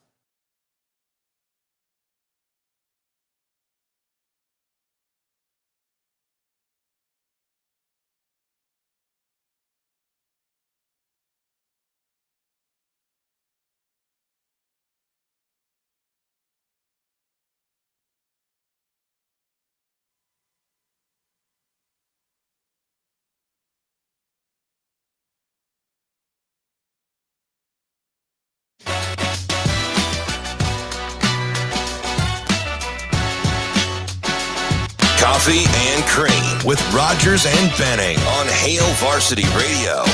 2-1 the count on Hunter Ensley. Matthews deals. Breaking ball pulled to left at Alberto Rios, who circles. Denton tags. Rios fires. The tag. Not in time. Tennessee's on the board. They've stuck around Tennessee long enough to face LSU once again tonight. Coffee and Cream in the morning on Hail Varsity Radio, powered by Currency. Damon Benning, Andrew Rogers. Happy to be joined by Vince Ferrara, morning show host and voice of Tennessee Baseball Now at Vince Sports on Twitter. Vince, good morning. Morning, guys. Yeah, my partner John Wilkerson handling things there in Omaha. Wish I was there. I was there 2 years ago, but not able to not able to be on this trip because John and I also host the morning show on our radio station. So we kind of have to be here for our remotes and our businesses that we go to. So, but good to be on with you. Appreciate you asking me. Tell you what, man, somebody's got to be the mature one and hold down the fort, man. It's like that's why DB stays more. Yeah, coincidentally, I'm the guy that's sitting on the road. Like they've used a responsible guy attitude to run the show. But I mean, listen. So this one's interesting, right? This is a team that appears to really take on the personality of their head coach. And there is some ebb and flow, but watching him the last third of the season, this isn't a new TV. He just seems like he's tempered it down just a little. You think he has a better understanding of coaching in those big time moments now? I think it's been a learning year. I don't know if the emotion part of it is maybe at the top of it. I think handling a very different team, that a new team, and making some of those decisions and trying to make sure that the peer coaching and leadership is there and focusing on that. It's a very different team with those personalities than it was a year ago. I know there's, those moments that really were lightning rod last year from Tony Vitello, but probably more so from his players that were very boisterous. But you know what? He's a guy that if you earn it, if you put in the work and you produce, he's going to give you some rope to show your personality. And I think it just kind of trickled throughout the rest of the roster. It's a different type of team this year. So in some ways, I think he's maybe adapted to the personality of his team. Look, there's moments where, and he was warned late in the game where he came out, thought there was a close play late in the ball game, and kind of took some steps toward the first base umpire, and then he was told to get back in there. He's Italian like me, so he's got some emotional moments. But I mean, he's not chest bumping umpires like happened last year that a lot of people still point to. But I just think the season has gone very differently in a very different team. So I don't think it's intentional. I think it's kind of the way things have played out this year, and trying to get focus on those guys and getting them right. And then obviously the emotions pop up at different times. Vince, if we look away from last year and look to now, Tennessee, elimination games ahead, and the toughest opponents lie ahead too. You have LSU once again, who Tennessee has already dropped 1-2, but at least you won't have to see Skeens. So we think, who knows what LSU could end up doing, but that's probably a good guess. How do you think seeing the Tigers once already will benefit the Vols in this matchup? Yeah, personally, I'm one that as long as that guy is wearing a uniform and in the dugout and has access to his cleats, I'm not ruling it out. Look at all the close games, being there. How many close games there have been? If it comes down to getting an out or two, good luck with him going back to his fan base and not using him if he says that he's ready to go. So I'm not ruling that out, but it is different. Jay Johnson said in the postgame last night after they lost to Wake, they have 9 guys available, and they'll start with one.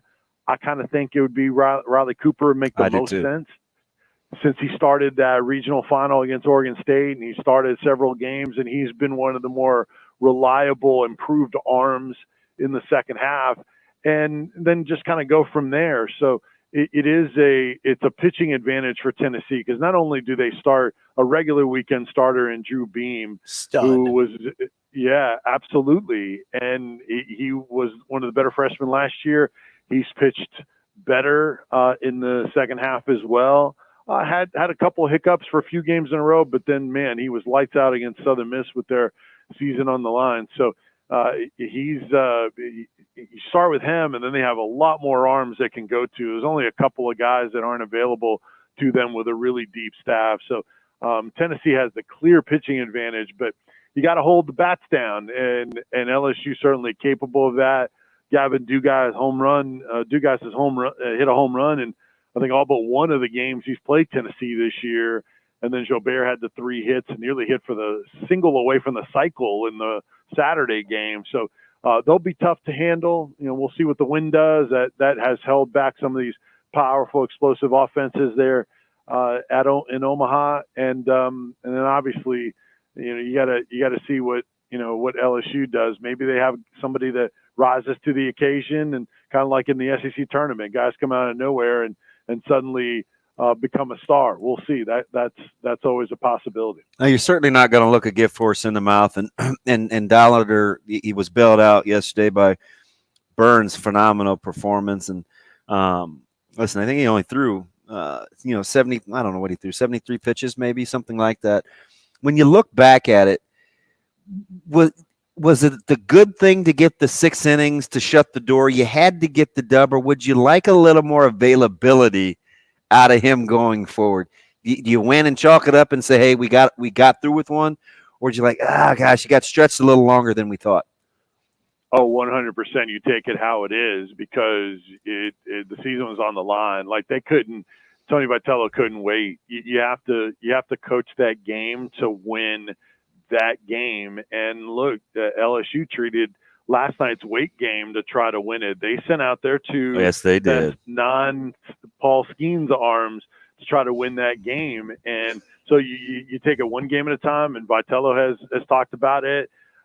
Look, they used Chase Burns a lot earlier than they had planned to, but he regretted not using Chase Burns against LSU. So, but like he pointed out, all right, maybe I use him against LSU in that game, but maybe he's not available as long or as early as he was in this game.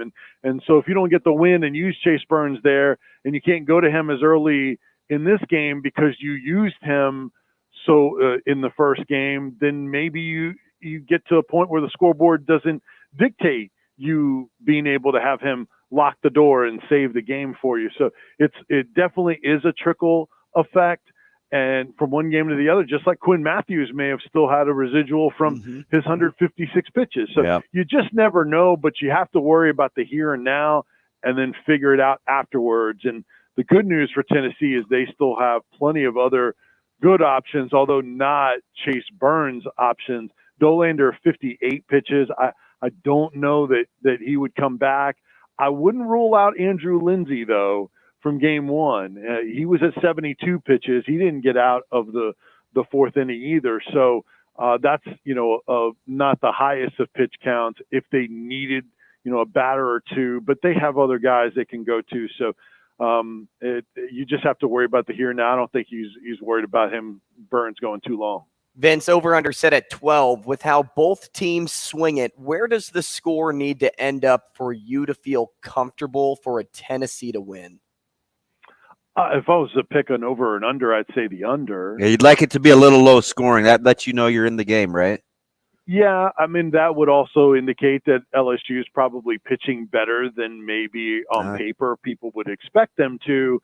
But it probably also means that you're sharp on the mound also, or maybe you got a deep outing from Drew Beam. And one of the things that this deep staff allows them to do is if their starter goes deeper in ball games, now you can play matchups with guys, and they have plenty of left-handed arms. They can go lefty-lefty on and match up with guys that could easily extend more. So not everybody has that ability to be able to do that. So that's where Beam can be even more of a gift to them if he can go deeper. But I think the lower scoring end would probably play into more for Tennessee. But look, there's times where when their offense is going, it's explosive. The ballpark really hasn't played that way much this year, this College World Series. So I would tend, regardless of which way would benefit Tennessee, I would tend towards that being the way it would go anyway. Understanding full well, I think Inslee and Scott were the only two without a hit yesterday. Guys are putting it in play, but if you want to play the way that Tennessee is capable of and maybe not wait around on the long ball, who do you think, or who would you like to see kind of get it going in the lineup if they're going to have to play a little bit more situational baseball in these elimination games? Well, here's the interesting thing about that. It's a good point. Tennessee won without hitting a home run for the first time since March 25th when they beat Texas A&M. And it's only happened one other time, February 25th. They beat Dayton 4-1. But, yeah, everybody in the lineup has at least a hit in the two games. So Blake Burke would be the guy to me that you want to get hot because he can spray it to all fields despite having big-time power. Vince Ferrara, we appreciate Fantastic. you, man. Thanks so much for taking the time this morning to join us, and good luck to Tennessee today. I appreciate it, guys. Good to talk to you. Thanks, Vince. Appreciate it. Morning show host and voice of Tennessee baseball at Vince Sports, not here, sent his counterpart to call the game so that he could hold down the fort. When we come back, Jacob Padilla is holding down the fort for us. We'll talk to him next.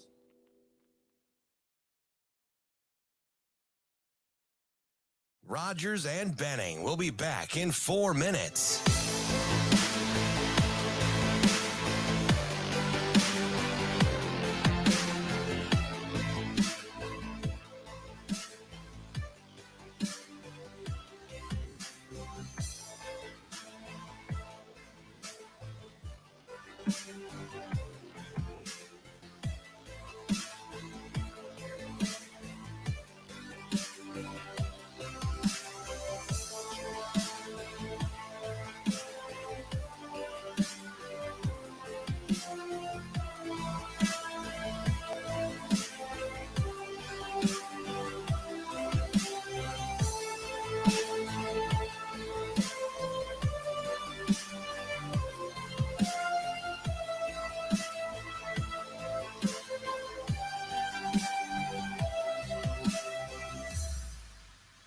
Rogers and Benning will be back in 3 minutes.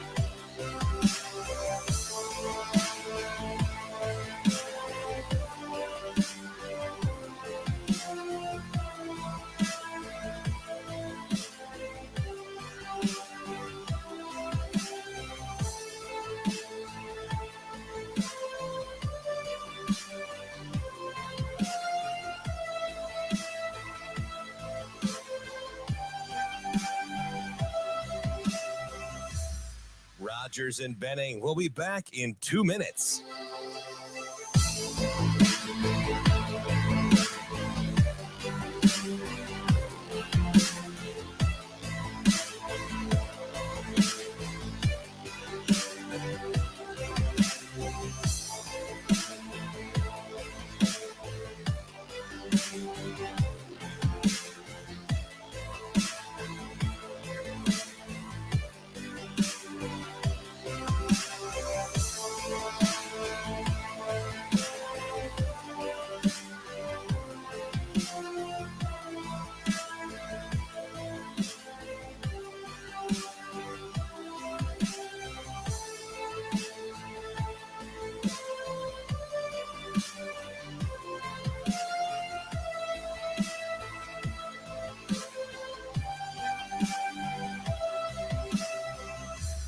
Rogers and Benning will be back in 1 minute.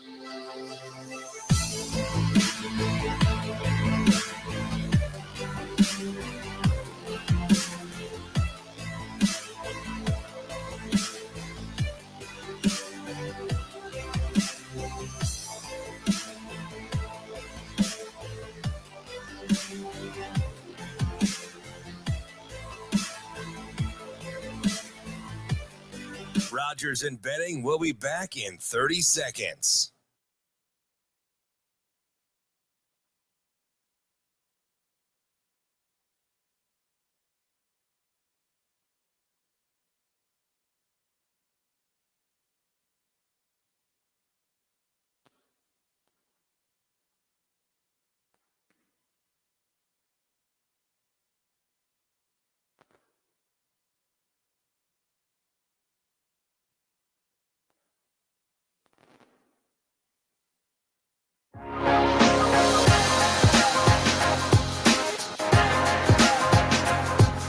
Coffee and Cream on Hail Varsity Radio with Andrew Rogers and Damon Benning.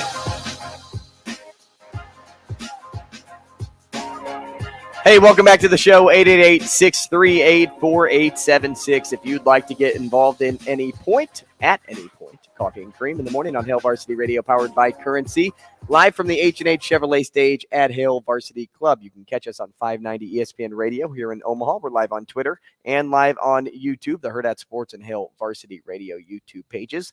If you miss anything on the show, especially that 8 o'clock hour, if you want to maybe laugh a little bit, if you want to cry a little bit, if you want to, just wonder why you're listening to two knuckleheads, you can go back and listen to that on the podcast app, Spotify, Apple, Amazon, and Google. I'm just laughing at you, man. That's it? The old Titanic. I want to go back to that period of time. What's wrong with that? I'm not using a Logitech controller or a Kmart brand. I'm going to use my PS4 name brand. How much money would you pay to put yourself in harm's way? I wish I had enough money to actually think about that. Yeah. I think the most dangerous thing I would do, if I had a ton of money, would be this. I'm definitely going to swim with sharks. And that's not overly expensive. Not for me. I'm telling you. You're going to get swallowed by Meg. No, I won't. I know I won't. So I know what the temp change will be like. I'm not going that deep. What if the cage drops like 47 meters down? I'm gonna break that thing open and swim like my little. Oh yeah, my little butt works. Yeah, just gonna unlatch that thing.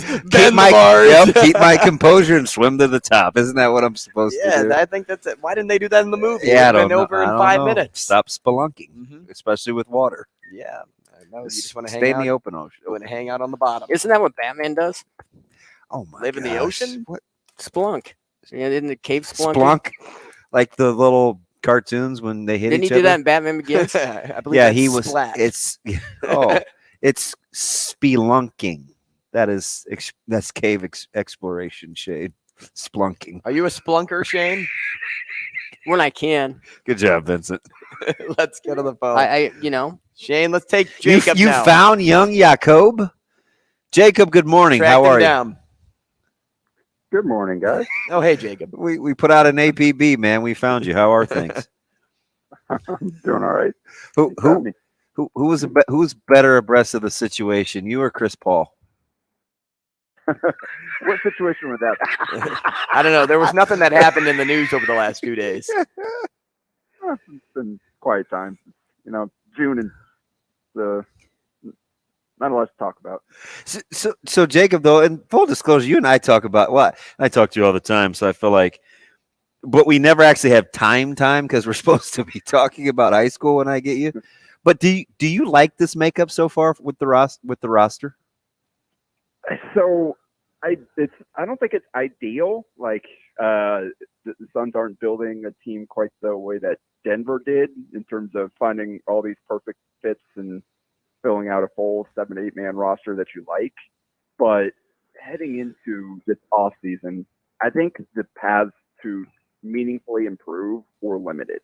I don't, people talk about the depth and all that. I just don't think there were real paths unless they got really lucky on the trade market with like Paul or Ayton, that they weren't going to be able to actually fill out the roster. So I think this move was kind of like, well, we're not going to be able to do it the other way. So let's just go all in on getting as much star power as we can, and then hope that we can piece together kind of the supporting cast well enough that these guys will be able to carry us and give us a chance to make a run. So it's not ideal, but if nothing else, these guys are going to be fun to watch play together.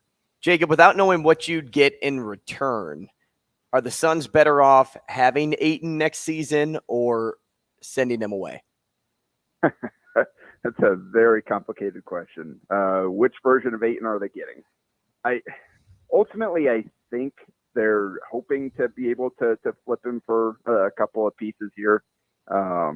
It just seemed like I don't think the relationship was great with Monty Williams, but I know there's been reporting that he wasn't the only one that was frustrated with Ayton, and that's understandable considering what we saw from him. But ultimately, I still don't think you're going to be able to get something that makes you better than what Ayton is capable of giving you. Mm-hmm. I just don't know if he's going to give that to you often enough. to really invest in him. And with that contract on top of the other three, that's going to be tough. Although at this point, Ishbia has shown that he's willing to pay as much as he needs to give this team a chance to make a run. So I think they're still – I don't know that they're 100% set on any path at this point. I think they're just going to continue to dangle Ayton out there and see what the offers are. I know we heard some reporting. A lot of teams are calling about him. You never know what to believe in these reports in terms of posturing and who's saying what to who. But I guess the report that Washington did want Ayton and in the trade, and the Suns said no. So if that's either like, hey, we're going to give it a shot, or he was our best bet to give us our fourth and fifth best players, whatever, trying to round out the roster and give them a few more pieces around the big three. So we'll see how it plays out, but I think they're willing to do whatever kind of comes available to them. Have you gotten used to having an owner that spends money? It's been quite an adjustment. Not only spending money, but kind of throwing those money bags around and leading on a GM to go in. Apparently, the Suns, James Jones likes John Collins quite a bit. Apparently, before both of these big trades, they've kind of, according to some reporting, they had a deal lined up with Atlanta for John Collins. And I don't know if both times Ishbia stepped in and said, "Now we're going bigger than that. Do whatever it takes." But that seems to be kind of how it played out. So, yeah, it's very strange, but I can get used to it. Could you get used to the car rides with Mike Sauter and playing games like, hey, who are the best players in each class, which is what Sauter told me you guys did play on your last road trip? Well, actually, drive down, there wasn't a whole lot of discussion. I kind of let him drive because we had to go way down or go way early to get down there for the start of the day 2 of the girls. So I spent sounds about right. the drive down there kind of trying to catch up on some sleep. But and we had kind of talk about what we had seen down there and kind of where we think the state stands heading into next season a little bit. Jacob, as you're kind of watching this thing unfold and you see it really close, basketball, football, you know, volleyball as well. What do you think the most difficult sport to handle the recruiting process is currently as a high schooler? Ooh, that's a tough question because I don't. There's so many, like basketball is the one that I have the most insight into and kind of see the most. The other sports I'm not as locked in. I follow football, but I'm not talking to coaches the same way I am with basketball, and then definitely in a lot of the other sports I'm really just kind of following it from afar. So I haven't really discussed what it's like for some of these other athletes. I know volleyball is different now that they've kind of matched it up with the other sports in terms of the 2025 or the kind of going into your junior year is when the contact can happen. I think that's certainly changed things a little bit, made things a little bit easier for those kids that they're not having to think about it as much early on. Although with the various camps and everything, this early to the contact period starting, a lot of the top players already know where they're going, as we've seen with 3 players already commit to Nebraska, including an in-state player, Kerry Linebuck. But I guess, man, I guess football is pretty tough, just the way that works with all the camps you have to go to you got the 7-on-7, you've got the camps, you've got a lot of different options that can get you recruited. But whereas basketball is kind of straightforward, it's just AAU, and that's where all the coaches congregate at, and You just kind of join a team, and that takes care of that, and then they kind of fall along into the high school season. So that's kind of interesting comparing the two, just football versus basketball. And I know, like Damon with Caleb, he hasn't done a lot of that extra stuff. Yeah. But the coaches have still found a way to kind of find the tape, come to him, and a nice set of offers. So here's the thing, Jacob. I'm not sure which one is harder to get my mind around. Coaches can sometimes watch a day of 7-on-7 or a day of camp, and you put up some times versus, and we've seen this, college coaches catching the right couple of games at a summer tournament and getting offers that way as well. Which one do you think is more of an accurate indicator? Because we've seen both, right? Yeah. At least with basketball, it's still 5-on-5. It's the same sport. I've always struggled with the 7-on-7 and kind of the way that translates. And you can see the athleticism and all that, but that's still it's a little bit like off kind of evaluating off of the one-on-nothing workouts or one-on-one, just kind of seeing the individual ability versus how it kind of fits in with the sport as it's going to be played. So I guess the football one is a little different than me, because you like tryouts and stuff. You play like some 3-on-3 and that type of thing, but ultimately the 5-on-5, you still get to see kind of what this is going to look like in the larger game. Where a 7-on-7, some of that stuff translates and some of it just doesn't. So I don't have a good enough eye to know what to make of 7-on-7 standouts necessarily.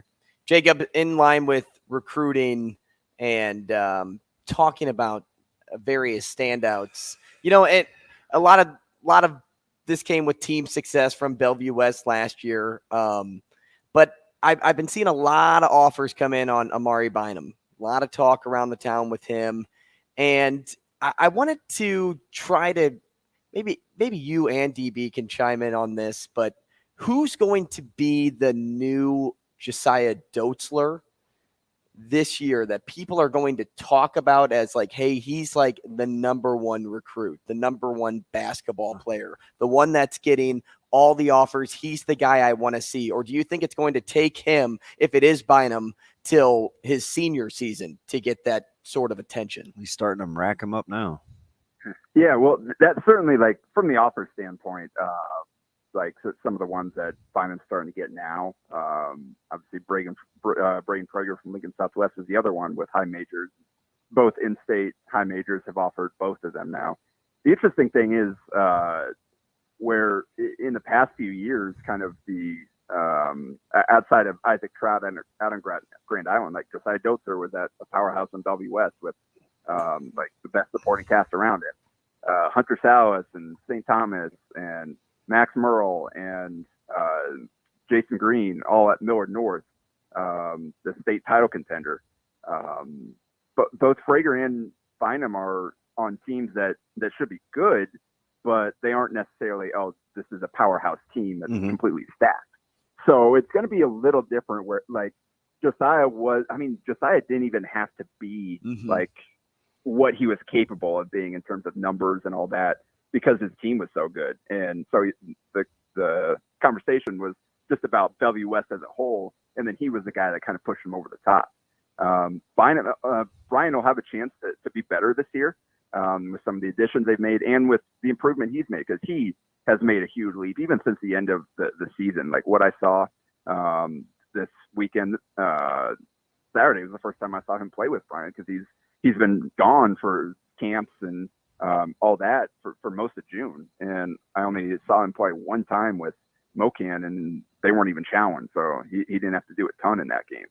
So I was really impressed with what I saw on Saturday in terms of some of the difficult shots that he was able to make, and some of the defensive plays he made, just with the wingspan and the frame, chance to continue growing in addition to adding that skill set. He's definitely someone that's really, really interesting in terms of where he might go. but we'll have to see kind of where Brian falls into the landscape, and that impacts the conversation, because I know Isaac Trout, everybody was kind of talking about him, but he probably didn't get as much. And part of that too, because he wasn't in Omaha, Lincoln, or whatever out in Grand Island, but also the team kind of impacted how much he was talked about when kind of people discuss high school and state title contenders and all that. So it'll be, and also just a junior. That's the thing. Like right with Frager and Bynum, both kind of skipped the 2024 class, where a lot of those guys are really good high school players, but they don't necessarily have the projectable traits in terms of being high major guys. The junior class kind of has that, but again, none of those guys, I know Chuck Levis and some D1 offers as well, none of those guys are on teams that are stacked. They're like, oh yeah, that's a state title contender. So it'll be interesting to see kind of how that the discussion goes with those guys this season compared to some of the top guys the last few years. Just listening to you talk, I think a lot. There's some competitors out there, right, at some other schools that think a school like Bellevue West, hey, I know Bellevue West has a ton coming back, a lot of good players, but they do think Dotzler was the key, right? His poise, his ball his playmaking, his ball handling. Where I wouldn't say that they think they're vulnerable, but a little more human without Josiah. When you look at basketball, and I'll give you the football comparison again. Do you think basketball in terms of recruiting and star power, because I always say this about football, I think blank will have a good chance to be successful in college because they don't need a babysitter. And you know what I mean when I say that, right? How important is that, do you think, when you watch basketball and its recruitment? Because I think the one thing that separated Dotzler among a lot of things is he didn't need a babysitter. Like when he came out, winning was the most important thing, and he would do what it took to win. He spent a ton of time in the gym. He was always working on his game. How much of that do you think matters in basketball if you're trying to project long-term success? Ultimately, I think that was a big part of why Creighton made the offer. They just I'm with you too. A good fit, because I mean, Josiah wasn't a guy that no-brainer offer. Like, he's a guy that worked really hard and got the offer late. And that plays a big part of it. I mean, it starts with, all right, does this kid have physically what it takes to play at the next level? And he's got good length, and obviously you talked about when it needed to, he could really go. Physically, like he can play the position at the next level. And then on top of it, you get good character background. Like, coaches look into that stuff as well. They talk to their coaches. Kind of just seeing them play is only the start, especially for some of these guys that, like I said, aren't no-brainers, that like, oh yeah, everybody's going to be offering. And a lot of that plays into like whether or not kids kind of reach their ceiling. Do you have the right people around you? Are you yourself, like you said, someone that you're going to go put in the work without anybody telling you? Yeah. You're going to stay out of trouble. You're going to take care of business in the classroom. That's a big part of getting recruited, in addition to just being a standout on the field, on the court, whatever it may be. So, yeah, that's definitely something coaches look into, and kids need to be aware of that. Jacob, discoveries are something that I really look forward to seeing every year. And not to say that, you really don't know who's coming up because of how strong the AAU scene is here for basketball. But who are maybe one or two bodies that you've been paying attention to that are kind of off the radar guys that could impact their team in such a way to the point of just overall success? They may not have been like fantastic last year, but if there's a young guy or two on certain teams, who are you paying attention to that could put their team over the hump? I think Trinell Parker probably fits that category. Going to be a junior for Creighton Prep. He played quite a bit for them last year, kind of came on as wasn't really in the rotation to start the year as a sophomore, and kind of forced his way into it as the season played out. And I think he's going to start next to Dylan Clausen, who was kind of one of those breakout guys last year. And you go 6'7", 6'8" along the front line. That's going to be tough for teams to match up with in the Metro. Yeah, if that backcourt grows up in a hurry because they got good young talent, that could be a fun team. Yeah, and like I watched them play against Liberty, Missouri, on Saturday, and that there was one point where Dylan had the ball and called for Trinell to come set a ball screen. Dylan put the ball on the deck and dropped the pass over the top for Trinell for an and one. How many teams are going to be able to run a 4-5 pick and roll and get that kind of result out of it? Like that's a tough matchup because Dylan's able to kind of handle the ball out on the perimeter, make passes, can knock down the perimeter shots, can put it on the deck to get to attack the basket, and he can score inside as well. So you can put him kind of wherever you need to on the court. And then you've got Trinell, who is a really unorthodox but effective post player, where he's got all kinds of he's herky-jerky, and exactly. Yeah. So like he's tough to defend too. So he's still grown up. Like he's going into his junior year. He's got to continue to get stronger, just like Clausen. But that's going to be a really tough front court to match up with. Especially you've got Carson Jones out there, space on the floor, who's been playing really well this month. Like you said, it's going to come down to kind of the backcourt and which of those guys can settle in and give them what they need consistently. But they've got some pieces there for sure. Are you expecting Mr. Devon Hall to say yes to Nebraska? That was certainly an interesting. There's a lot going. There's a lot that's happened since Friday. Yeah, the coordinated Isaiah McMorris and Devon Hall news coming soon tweets. That was certainly interesting. Kind of seemed like that was going a different direction. But I don't know what to believe now. You just never know. Jacob, I appreciate it, man. I guess I'll be talking to you here pretty soon, won't I? Yeah, looking forward to it. All right, buddy. Thanks, JP. Staff writer for Hail Varsity at Jacob Padilla _ on Twitter. You can sign up and get a Hail Varsity subscription online and use the promo code AR or DB for those monthly subscriptions. Make sure to use those so that you get some money off. DB. That doesn't sound as good. Yeah, it's times in the history. There we go again. Hey, would you I'll let you have this win. Would you like to go to college with your buddies to play? Like if there were three guys on your baseball team or your soccer team, would you like to go? Yeah. Mm-hmm. Or at least one buddy.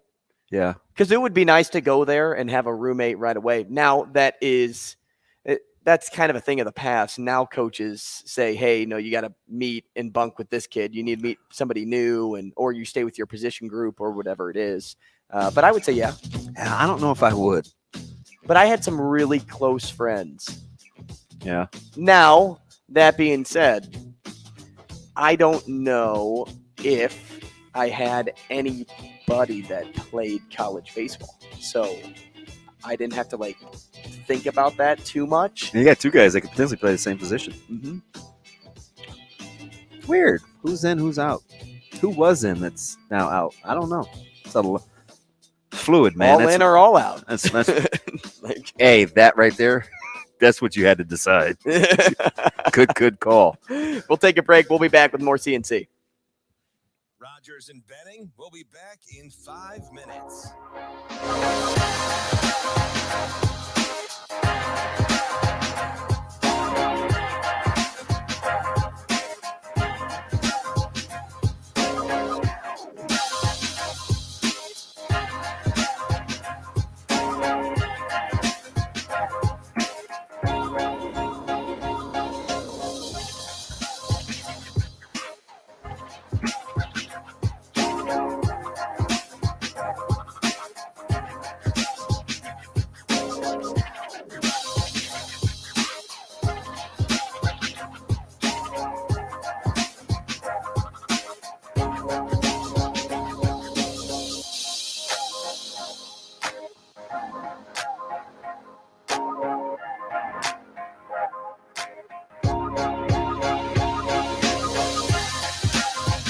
Rogers and Benning will be back in 4 minutes.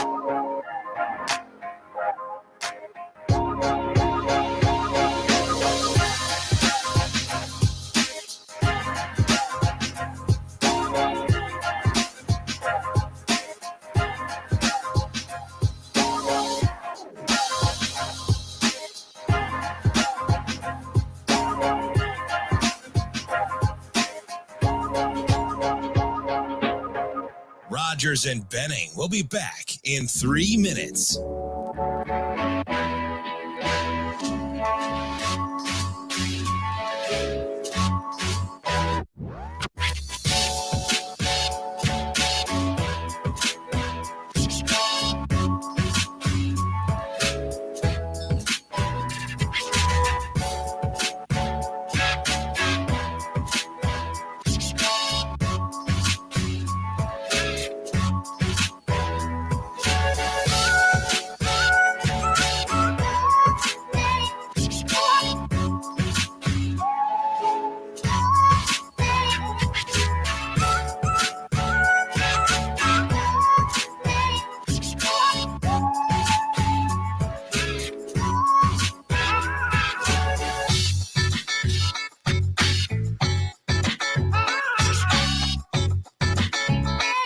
Rogers and Benning will be back in 2 minutes.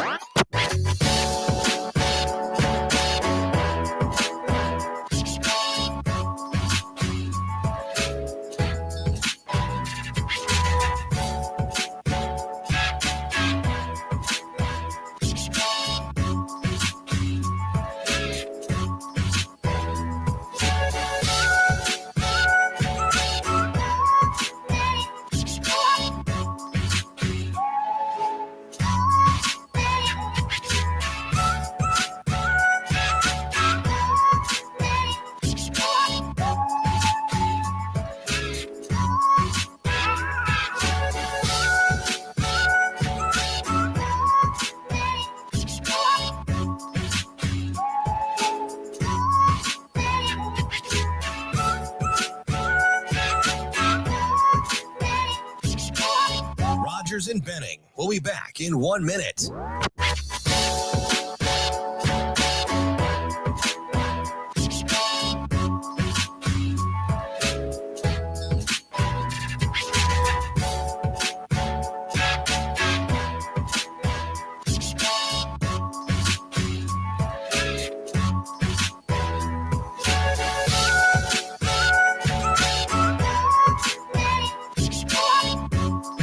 Rogers and Benning will be back in 30 seconds.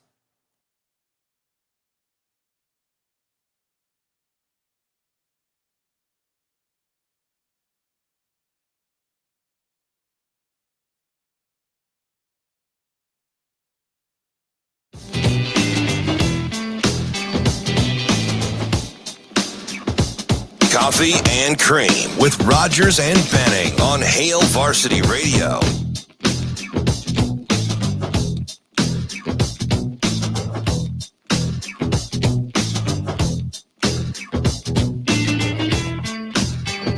Here we are. We are back. Coffee and Cream in the morning on Hail Varsity Radio, powered by Currency. Damon, Benning, Andrew Rogers. I can't help but notice that sweatshirt strikes me as like a Cubs colors. I know. Like it seems like it Cubs is sweatshirt. It was the downside. I saw a guy with a baseball hat on yesterday who had the Dodgers font of LA, but it said Cubs fan, right? Yep, they did win. But it said AL. The letters were superimposed. It was messing with me the whole time he was in there. But at that deal, folks, like they just kept getting their gloves stitched and they were looking for the limited edition stuff. These little kids, man. I tell you what, those parents come to spend money they get down here. So here's what I can't believe. That the term slump busting has grown legs for like a tournament. Because little kids don't even really know. They just think they're trying to get out of an over streak. Nobody thinks Mark Grace, right? Right. Because you referenced the Cubs. I know. That made me feel better. I know Cardinal fans love Cubs fans. It's fine.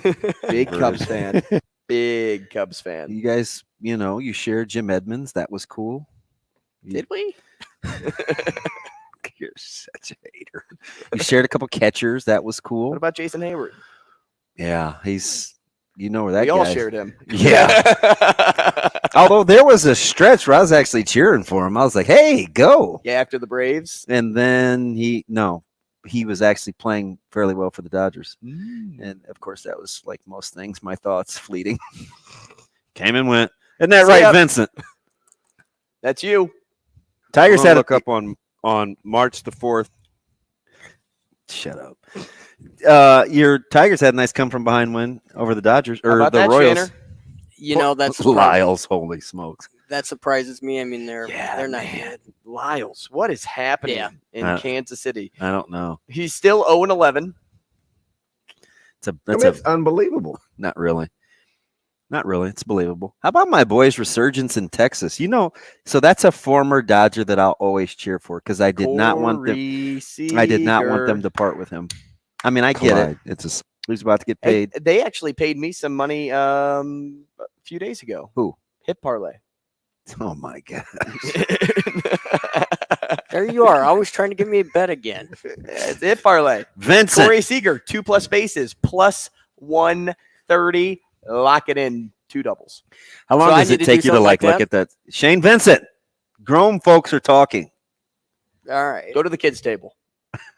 I'm always at the kids' table. I never leave. And I'm standing right now. Why is he yelling? Because you're so far away from me. We're so above the ground. Oh my God. You guys are like 8 feet up in the air. What is going on?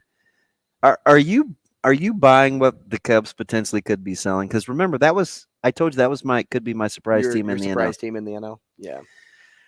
I still don't know if they have the pitching. Not convinced there. They just don't have a lot of huge names on offense either. I know. They just keep finding a way. We think about it like the Reds are kind of that team too. Hottest team in baseball. Names on their roster. They have now one of the most exciting in Ellie De La Cruz. 9 in a row. And they just sent Green to the IL too with his hip. Right. Oh, well, again. Hip, baby, hip. Yeah, he's always on the IL. Yeah, well, he'll probably stay there forever. Needs to be that guy. But they've been able to win without him. Mm-hmm. I mean, the Votto thing, how historic was that? Sweet. Welcome back. How many months was that? 9, 10, 9. 11? I believe 9. Yeah. Ding dong, the witch is dead. Maybe more. They scored 9, right? Yeah. Well, they've won 9 in a row. I think he was out 10 months, though, maybe. Okay. Yeah. I mean, that's becoming a very good story. And I feel bad because I made fun of the Reds a couple years ago when everybody was, the Reds this year and them on offense. And I was like, how are they going to get any outs? And it turned out that the pitching was good and they couldn't score any runs. So a couple of the few Reds fans that I know. You know what I saw a lot of people making fun of yesterday on social media when watching the Wake Forest LSU game? What? People were making fun of the center fielder in the first or second inning after he lost that ball in the sun. Yeah. And they said, well, why are your sunglasses on your hat? Like, why are you blocking with the glove? And, that's just like something people that didn't play the outfield don't get.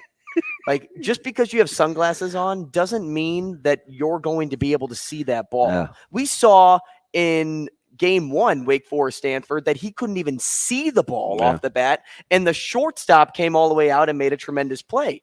But you're watching this game. If you have the sun in your eyes, it's actually more it's more proficient to use your glove as a sun blocker than it is your sunglasses. It is significantly easier. And then to when you use run, your glove. When you run to chase the ball down, your head bobs. So the glasses are bobbing too. So now the ball looks like 2 or 3 balls in the air as you're getting to it. It is so hard to play in sunglasses, which is why I don't and never did. They're not cool anymore, but why don't people go back to using more flip shades?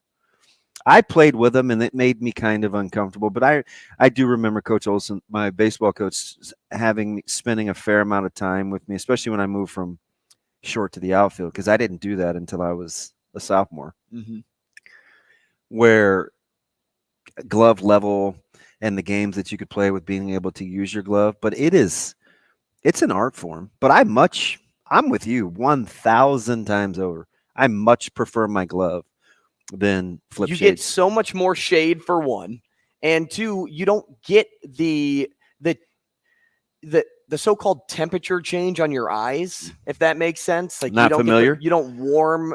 So like if you put shades on and it dims it down, some people call that, like, at least in TV, you call that a temperature change because it makes it a different color. Like it mellows it down. Okay. If that makes sense. Maybe that's what, Shane, is that why I used to wear sunglasses inside? Or what do you think? Well, that's actually why they say when you have a concussion, like, I get you. Makes sense. make it easier on the eyes. But when you're playing a sport like baseball and the ball is hit you first off at the chuck, it's hard to see the ball off the bat. Gosh, so many people, big stadium. You're not used to playing in this big of a stadium. Did you see the white backdrop though with Wake? That is tough, especially on those balls that are 12, 15 feet high. It's not the ones that are super high. It's kind of those looping liner types. Those are the tough ones, right? At least for me. So you put shades on, and it like warms the eyes, like it makes it yellow, or it makes it like a little blue. Well, it's harder to see the baseball now because it's not the normal elements that you just warmed up in. You're not walking around and just with your sunglasses on the entire time. You're taking them off in the dugout. Then you're putting them back on when you go out onto the field. And now it's a change. I know they're not as cool, but why did we get away from the flips? I know they like the tight. Not sure. And now maybe, technology. It's not technology, but whatever. The optics are better with those wraparounds now with the lenses. They're a lot more universal. But man, why not go back to the old school flip shades? So Daniel, Amazing Daniel asks, you're right about the glove to block the sun, but it's still a legit question to ask why the sunglasses are on his head at all then, isn't it? And it is a legit question, but it's all about the look. So was players are all about look. Yeah, game one where they took the break because the glasses broke, the sunglasses? He came in, not sure, and got more sunglasses, but he put them right back on the top of his hat not his. How your eye black is done if you're wearing that. If there's sunglasses on the head, do you have arm sleeves? I like to be functional. Are you wearing like some type of chain? Like it's just all about your look. So that's why here's a lot of players here's do the it. thing with the glasses that I've heard other baseball players tell me about. They often don't like to flip back and forth between, and maybe it's what you're talking about with the cooling and warming of the eyes, to have it happen when you're in the field, but then have to sharpen up your focus again when you're at the plate.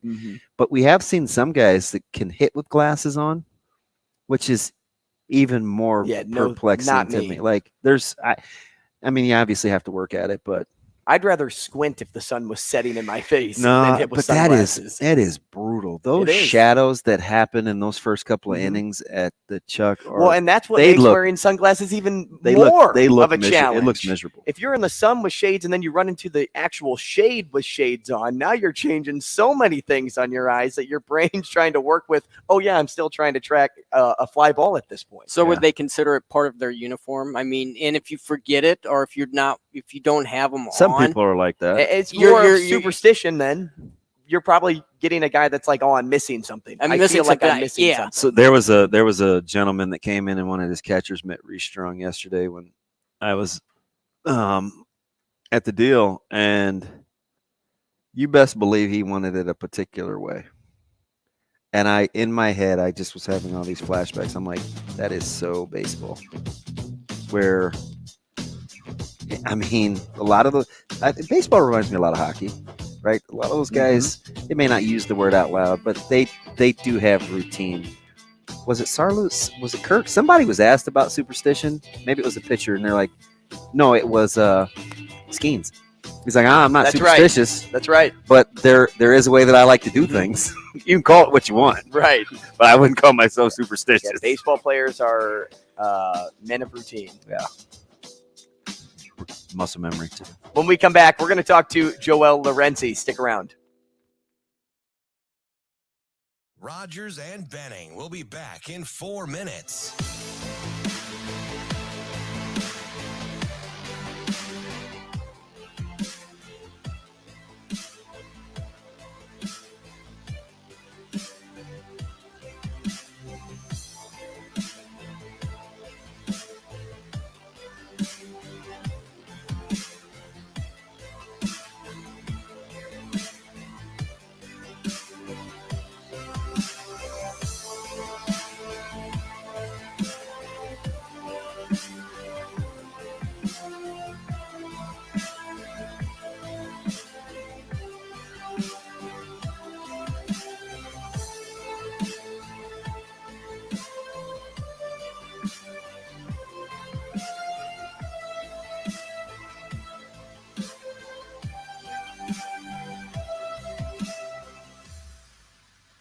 Rogers and Benning will be back in 3 minutes.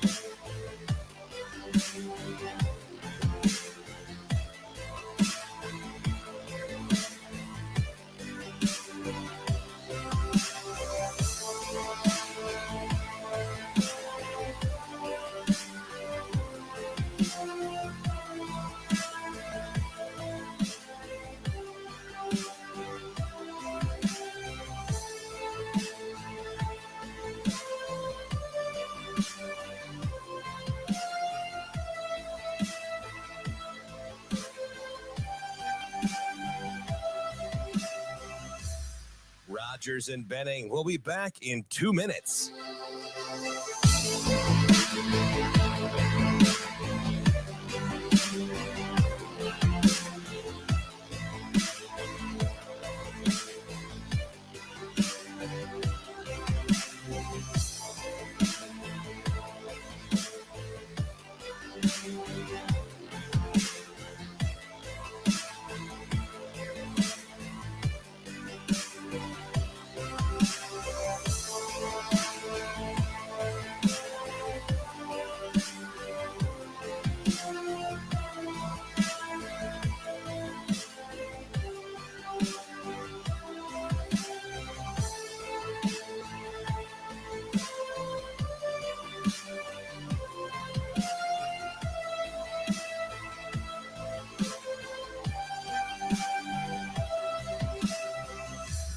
Rogers and Benning will be back in 1 minute.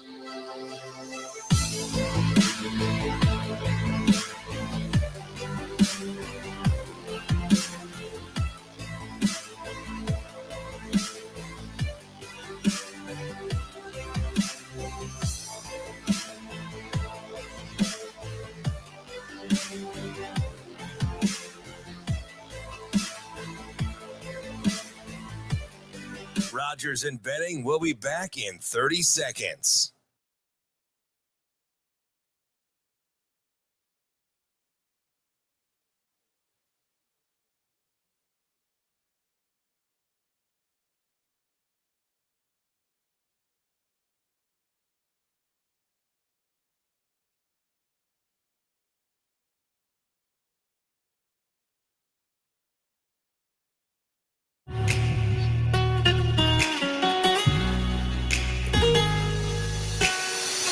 Coffee and Cream with Rogers and Benning on Hail Varsity Radio.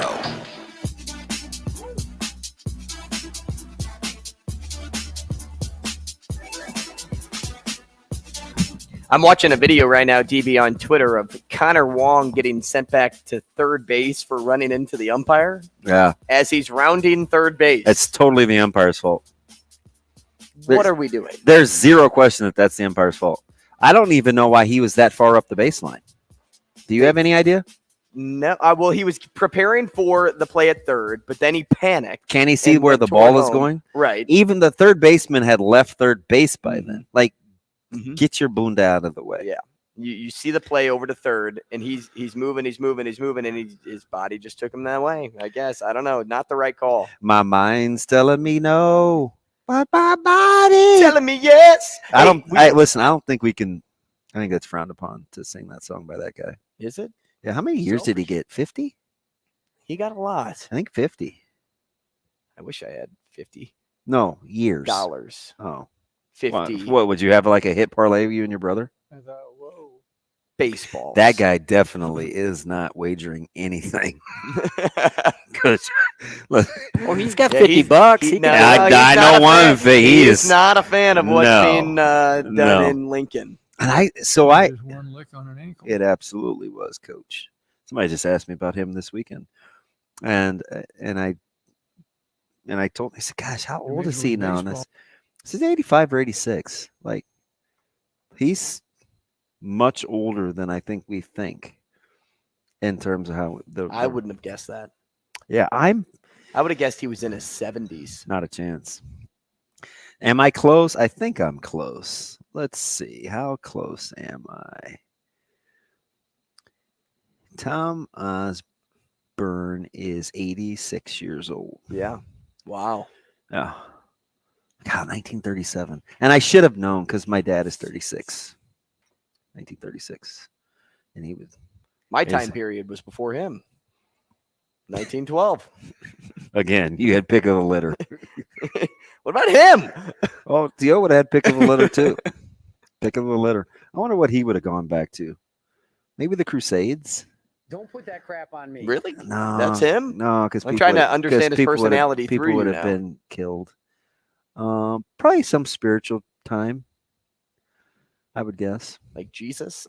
Yeah, maybe the 33 and a half years of the carpenter. If Joseph was a carpenter, I know what he would I don't do. know that song. Is that one of your hymnals? No, I think that's just a hymnal, not one of mine.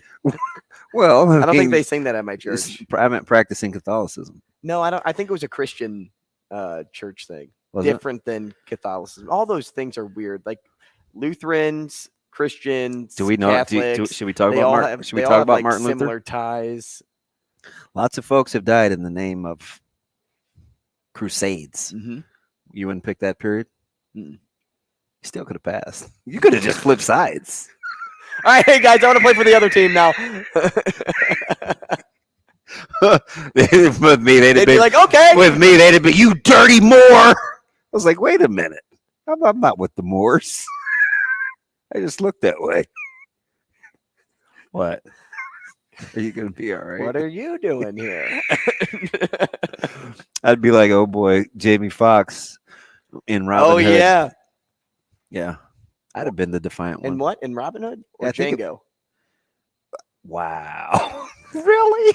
Didn't he star Django? Yes, he did. But how would you Thank you. confuse Django Unchained with Moors? I didn't know we were still on Moors. Wait, is this a black thing? Just a Jamie Foxx thing. By the way, I don't know if you've heard about those conspiracy theories. This guy is flooding my TikTok time. I can't believe you Jamie said Foxx? that. I don't know if we could be friends. What do you mean? Shane, should I give him the back turn?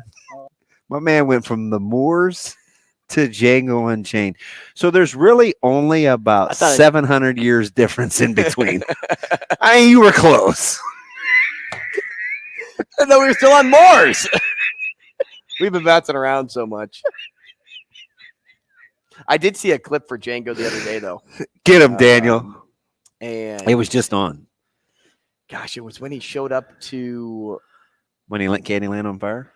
No, he showed up to the rich guy's house. Yeah. And they had a bunch of land. That's and, Candyland. And they said, "Hey, like, show him around the property." Mhm. Like that was the clip that was on my TikTok? feed. Yeah, I think it was TikTok. Have you ever seen Django Unchained? I'm throwing it. No, I've only seen clips. Don't watch it. Don't watch it. Not worth my time. I mean, yeah. if I've you seen can the one, too, If where- you can fast forward to the end. I've also seen the clip of. I think doesn't he light up like the house? Yeah. Yeah. I've seen It's that got one the too. dynamite above the doors. Yeah. And your favorite guy, Samuel L. Jackson. He lights it up. I just turn the light on, or what? Sammy. Yep. Just hit the switch, Jay. Just hit the switch. Just Now hit is the switch. Samuel L. Jackson also the guy that's in the Avengers? Is he? Yes. Okay. Dude, you're getting us all confused. What I'm is wrong with No, you? I'm just horrible with actors. Name any actor. Go ahead. Denzel. Well, he's my favorite, so I know Denzel movies like the back of my hand. Book of Eli, great movie. Oh, underappreciated. Very underappreciated. Can I ask you a question? Because I just got this on my DMs. People always want to bring it back to my household. Hey, look, guys, I'm not fretting over DB's taken and DB's not taken. I think I kind of know where we stand. But I will say this. Sam alluded to it. This is going to be another big class for Nebraska. I'm almost certain. And I asked this 2 years ago. I'm going to ask it again last year, and I'm going to ask it again this year. Is our fan base prepared to process guys out that aren't contributing? Can our fan base embrace the survival of the fittest? It didn't work out. Just go to school, or I'll help you get to another school. It has not historically been. It has not historically been the Nebraska way. Mm-mm. Can you process guys out and just move on? Are we cool with that? I just want to win. So you brought up a great thing right there. If the team is winning, I'm sure they can process it pretty easily. So you know what I'm kind of thinking, and I don't have any. This isn't. A lot of times I can just know. I'm kind of thinking with this whole situation with the DBs and what's transpired the last couple of weeks, and especially after Lob was down there. I don't know how. I think maybe we like the current defensive backfield more than the staff does. I mean, look what they're doing with the offers. Yeah, they're loading up. Right? And it's not like guys that like are jumping off the page at you. But those are those guys that they think they can develop. Yeah, but so here's the deal, right? If you're you got to have a different mindset in 24s versus 25s and going forward, right? Those early times, the 23, 24, those can be need-based, right? Culture building. But at some point, you have to get to the point where you're not settling. Mm-hmm. And they probably wouldn't use the word settle, because I think they know what they're doing. And believe me, as we've seen, if you don't have your act together, they will tell you no. And they will show you the door, or you can get on the board. Same page as them and do it like you're supposed to. Nobody, see, we got to get more people that are being recruited to listen. Like I said, if you're those people that are like demanding NIL or trying to leverage situations or talk about other schools when you're being recruited, don't do that with this staff. Just don't. Not going to work. It's not going to work, because they're not rolling the dice. We've seen a couple coaches panic with their early recruiting classes. This staff is not going to panic. And unless they are playing the long game. And unless you know you have a good enough case to demand certain things. Oh, you want to get back into value versus worth? Yeah. But unless you know you can demand this from other places, so you can demand it here too, more times than not, you probably won't get what you want from the staff. They're going to get something out of you more than you're going to get out of them initially. Or in the long term, you will get a lot more out of them than they'll get out of you. Or, this was my DBism, remember? Always be willing to walk away from the deal. If you want to negotiate, you have to be willing to walk away from the deal. If you're not, and most 18, 19-year-olds, because a couple of these guys that they're recruiting lately are 19, so sometimes I say 19, even though most aren't. You have to be willing to walk away from the deal. Otherwise, you're going to be at their disposal. Don't paint yourself into a corner. That's my advice. It's my advice. Got to have options. And I think it's good advice too. Now, do we feel better about the DBs than the staff does? I would say no. I don't think what we're seeing with the defensive backs is any sign that they don't like who they have right no more now. than tight ends. Right. But I also said yesterday that this is a staff that knows, hey, I'm going to bulk up on this because I'll find the right guy in this mix, and then I'll do what I want with these other guys. Whether it's, hey, you want to stick around, you want to keep move competing positions for a starting spot, you have or one of those tweener size positions. Correct. Yeah. So I'm watching from afar now. Like at first I'm like, okay, I'm close to the chess match, but now I'm like standing in the background like, okay, like, can I still see where you're going with all of this? It's complicated. But it's easier to navigate when you look at the landscape of the whole thing versus when you pinpoint one thing and then just kind of ride with that. For and remember, they need to go more macro than micro at first. I think sometimes you got to get to 30 before you can zoom in to 3. Set the macro, achieve the micro. At some point, we just got to be willing to follow along on that timeline. We'll be back tomorrow. Thanks for joining us today. More coffee and cream then. Enjoy the College World Series as well. See you then.